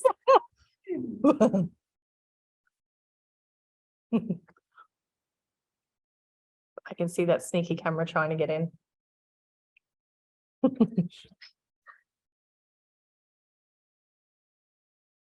So Zeila, where do you sell your artwork? So as part of Yukubaja, we've got a gallery called Gugu Balgawe. So it's telling stories, Yalenji language. So yeah, we're based in Cooktown, and a lot of the work online as well. Okay. So yeah, but the store's next to you know, the lure shop in Cooktown, the big lure shop. Yeah, so we're basically right beside that. Okay. Gugu Balgawe. So most of my family back home with the Rangers, they all they paint as well. So I've got my auntie's jewelry on at the moment, and she sells them there, but she doesn't sell them online, but she sells it at the gallery. Okay. Yeah. I have a question. Yep. Thank you so much for this amazing work. Thank you. It's such an opportunity because I guess I don't see myself as an artist or but this is such a great way to, you know, just to get yourself to do something which is out of your mind and on something, like in your body kind of thing. And what I wanted to ask you was, I have never asked anyone this question, so I'm sorry if it's, you know, it's a silly question, but as a non-Aboriginal person, do I need to ask for permission to do dot painting? Like, do people need to ask permission? Because it's something that is culturally and sacred in the Aboriginal world. Yep. What was your name? Jeannie. Jeannie. Hi, Jeannie. Thank you for that. Glad you're enjoying your session. So yeah, any Indigenous artwork, it's mainly, they've got a copyright to it, so you can't really do Indigenous artwork by yourself as a sole trader and sell it.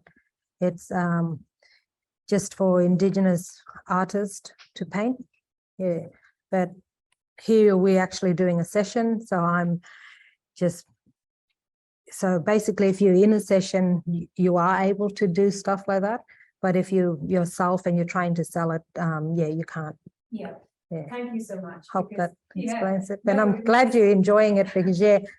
I feel like it's a privilege to be able to do the session with you, because I learned a lot. I didn't know that you actually get, like, you know, there's different sizes, and like, how does one do that? Again, it is logical, but also I think from your story, it's so powerful to hear that, you know, all of the different programs have really helped you and your family in different ways, and you know, you can shine and let something that you didn't know is there inside of you come and show the world. Yeah. Thank you so much. No, thank you. Yeah, I didn't mention as well that I've also worked at Kepyuk Partnership in Hopevale at the Owl Hub for 5 years. Yeah, and I really enjoyed working, you know, with CYP and coming here. So yeah, I think CYP is like a family that you just become a part of. Yeah, yeah. Thank you. Yeah, thank you. Yeah, I get lost in my artwork too. When I'm sitting there, I think I'm sitting for like, you know, 10, 20 minutes.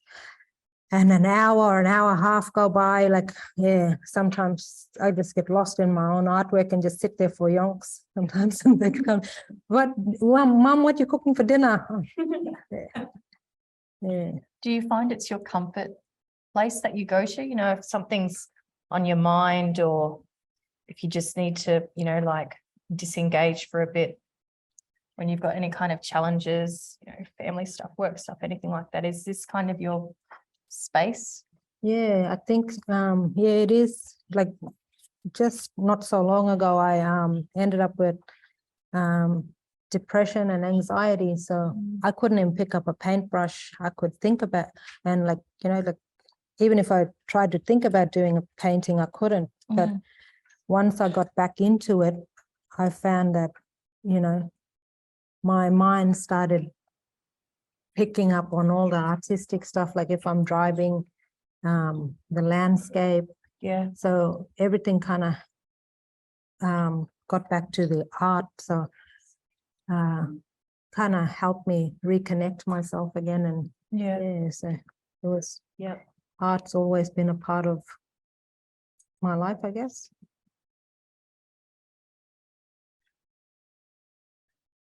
We have, I believe we have a student's artwork that was shared with us. Is that right? Or someone from the college? Michael from Jarragon has shared something with us. Michael Barton. Is Michael on the screen? Let's have a look at that.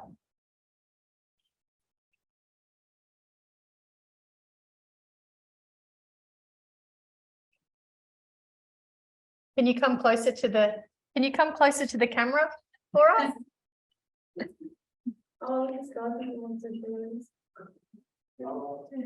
Down. That's it. Nice. Nice work. Oh yeah, I see you got the two patterns there happening.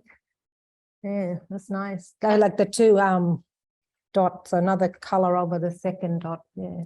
It looks like your colleague sitting with you, Michael.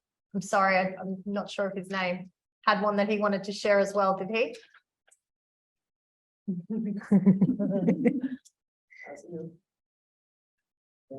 Oh, nice. Nice. Bit of texture in that one as well. Yeah. Did I use the right word there, Zeila? Texture? Does that line look like a bit of texture? Yes.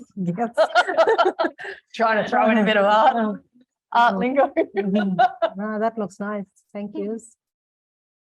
And you went ahead of, you both went ahead of us. You already started putting the ropes on. We haven't gotten to that part yet, but yeah.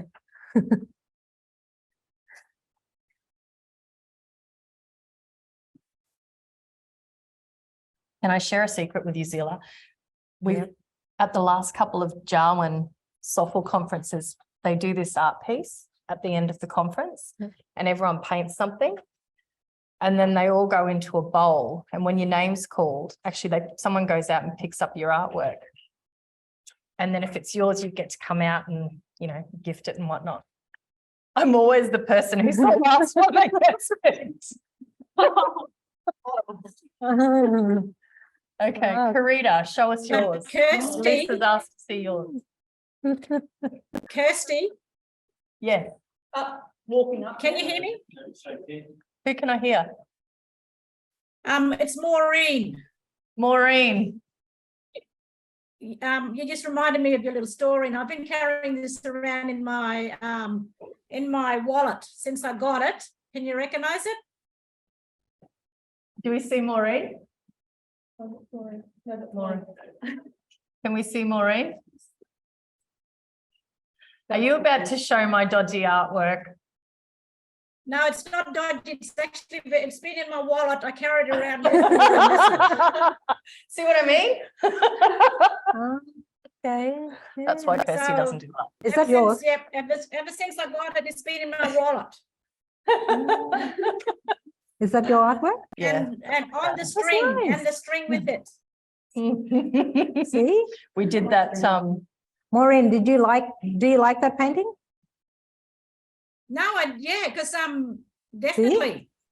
See? And it had meaning like to it, it. so I've got the message and everything with it. That's all See? together. Very kind. Zeila Wallace. And that's what sometimes when I take artwork down and I'm like, oh, this painting, I don't really like this one. I just don't like it. And then my auntie says to me, you know, I really like that painting. That's a nice one. You did good, Bob. And I'm like, oh, but I don't like it. And it's up to the eyes of the beholder. Someone comes in and for them, they really like it. So like Maureen was saying that she does really like your painting.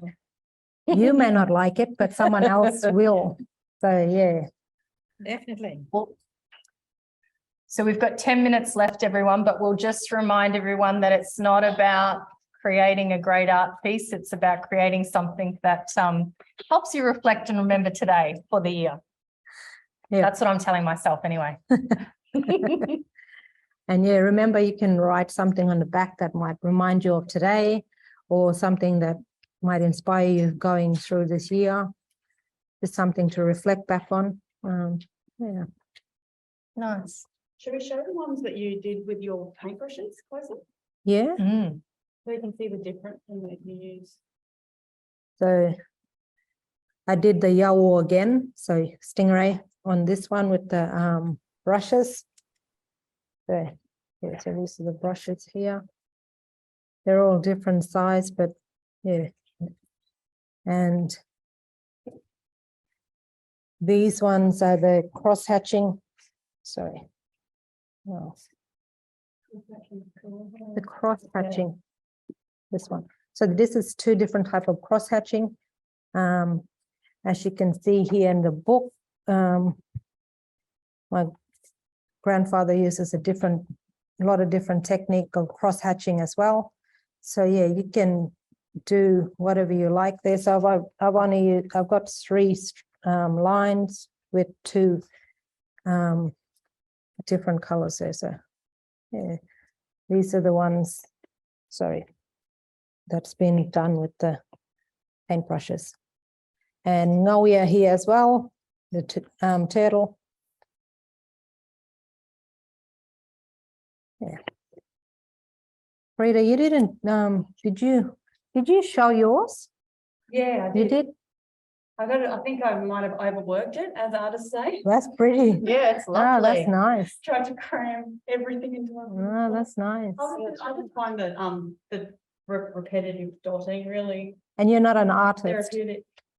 Oh, I'm a graphic designer. Well, there you I'm go. not an artist. Yeah. I wouldn't call myself an artist. I think it's already been shown.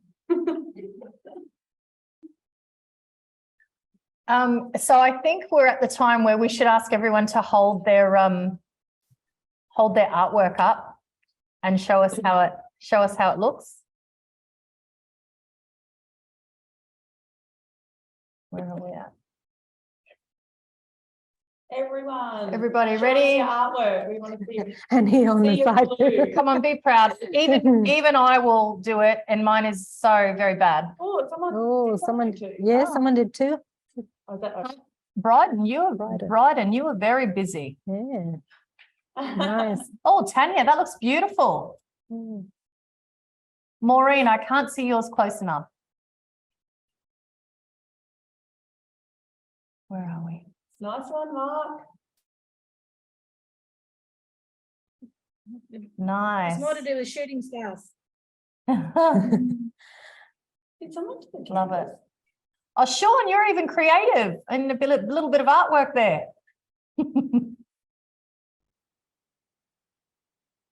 Wow. Oh, I like Nikki's. Very pretty. Oh, they're Everyone's all got very their good. everyone's got their own design happening. Yeah. Find back down there.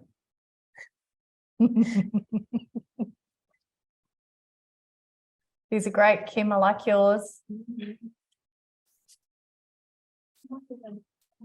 Oh, nice, Nick. Tony, you're not showing us anything. We can call them. Tony's hiding. How's Kerry going? I think he's probably still busy working. Irina, you're hiding as well. I can see another artist there. Karen Gibson. Karen, we'd love to see yours. Sorry, I put it up before, but I get my pack tomorrow. I don't know. know Irina gets hers tomorrow. That one's cool. Oh, Aaron, show us Aaron. I don't know how to Even good with a paintbrush, not just on the footy field. I like your shirt, Aaron. Oh, thank you. You can all sign up for membership to $160. My daughter trains with you. Oh, okay. There you go. Yeah, Layla, she comes out with Chula. Oh, yeah. Oh, that's awesome to hear. But yeah, looking forward to having 166,000 new members as well.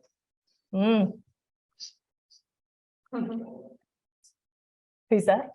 Hold up your art page, Aaron. Show us your art, Aaron. You're on spotlight. Spotlight now. Stage is yours. I don't know how that's going to work. Oh, that's cool. Nice. That's nice. Sorry, a bit of crooked hands here trying to work this camera.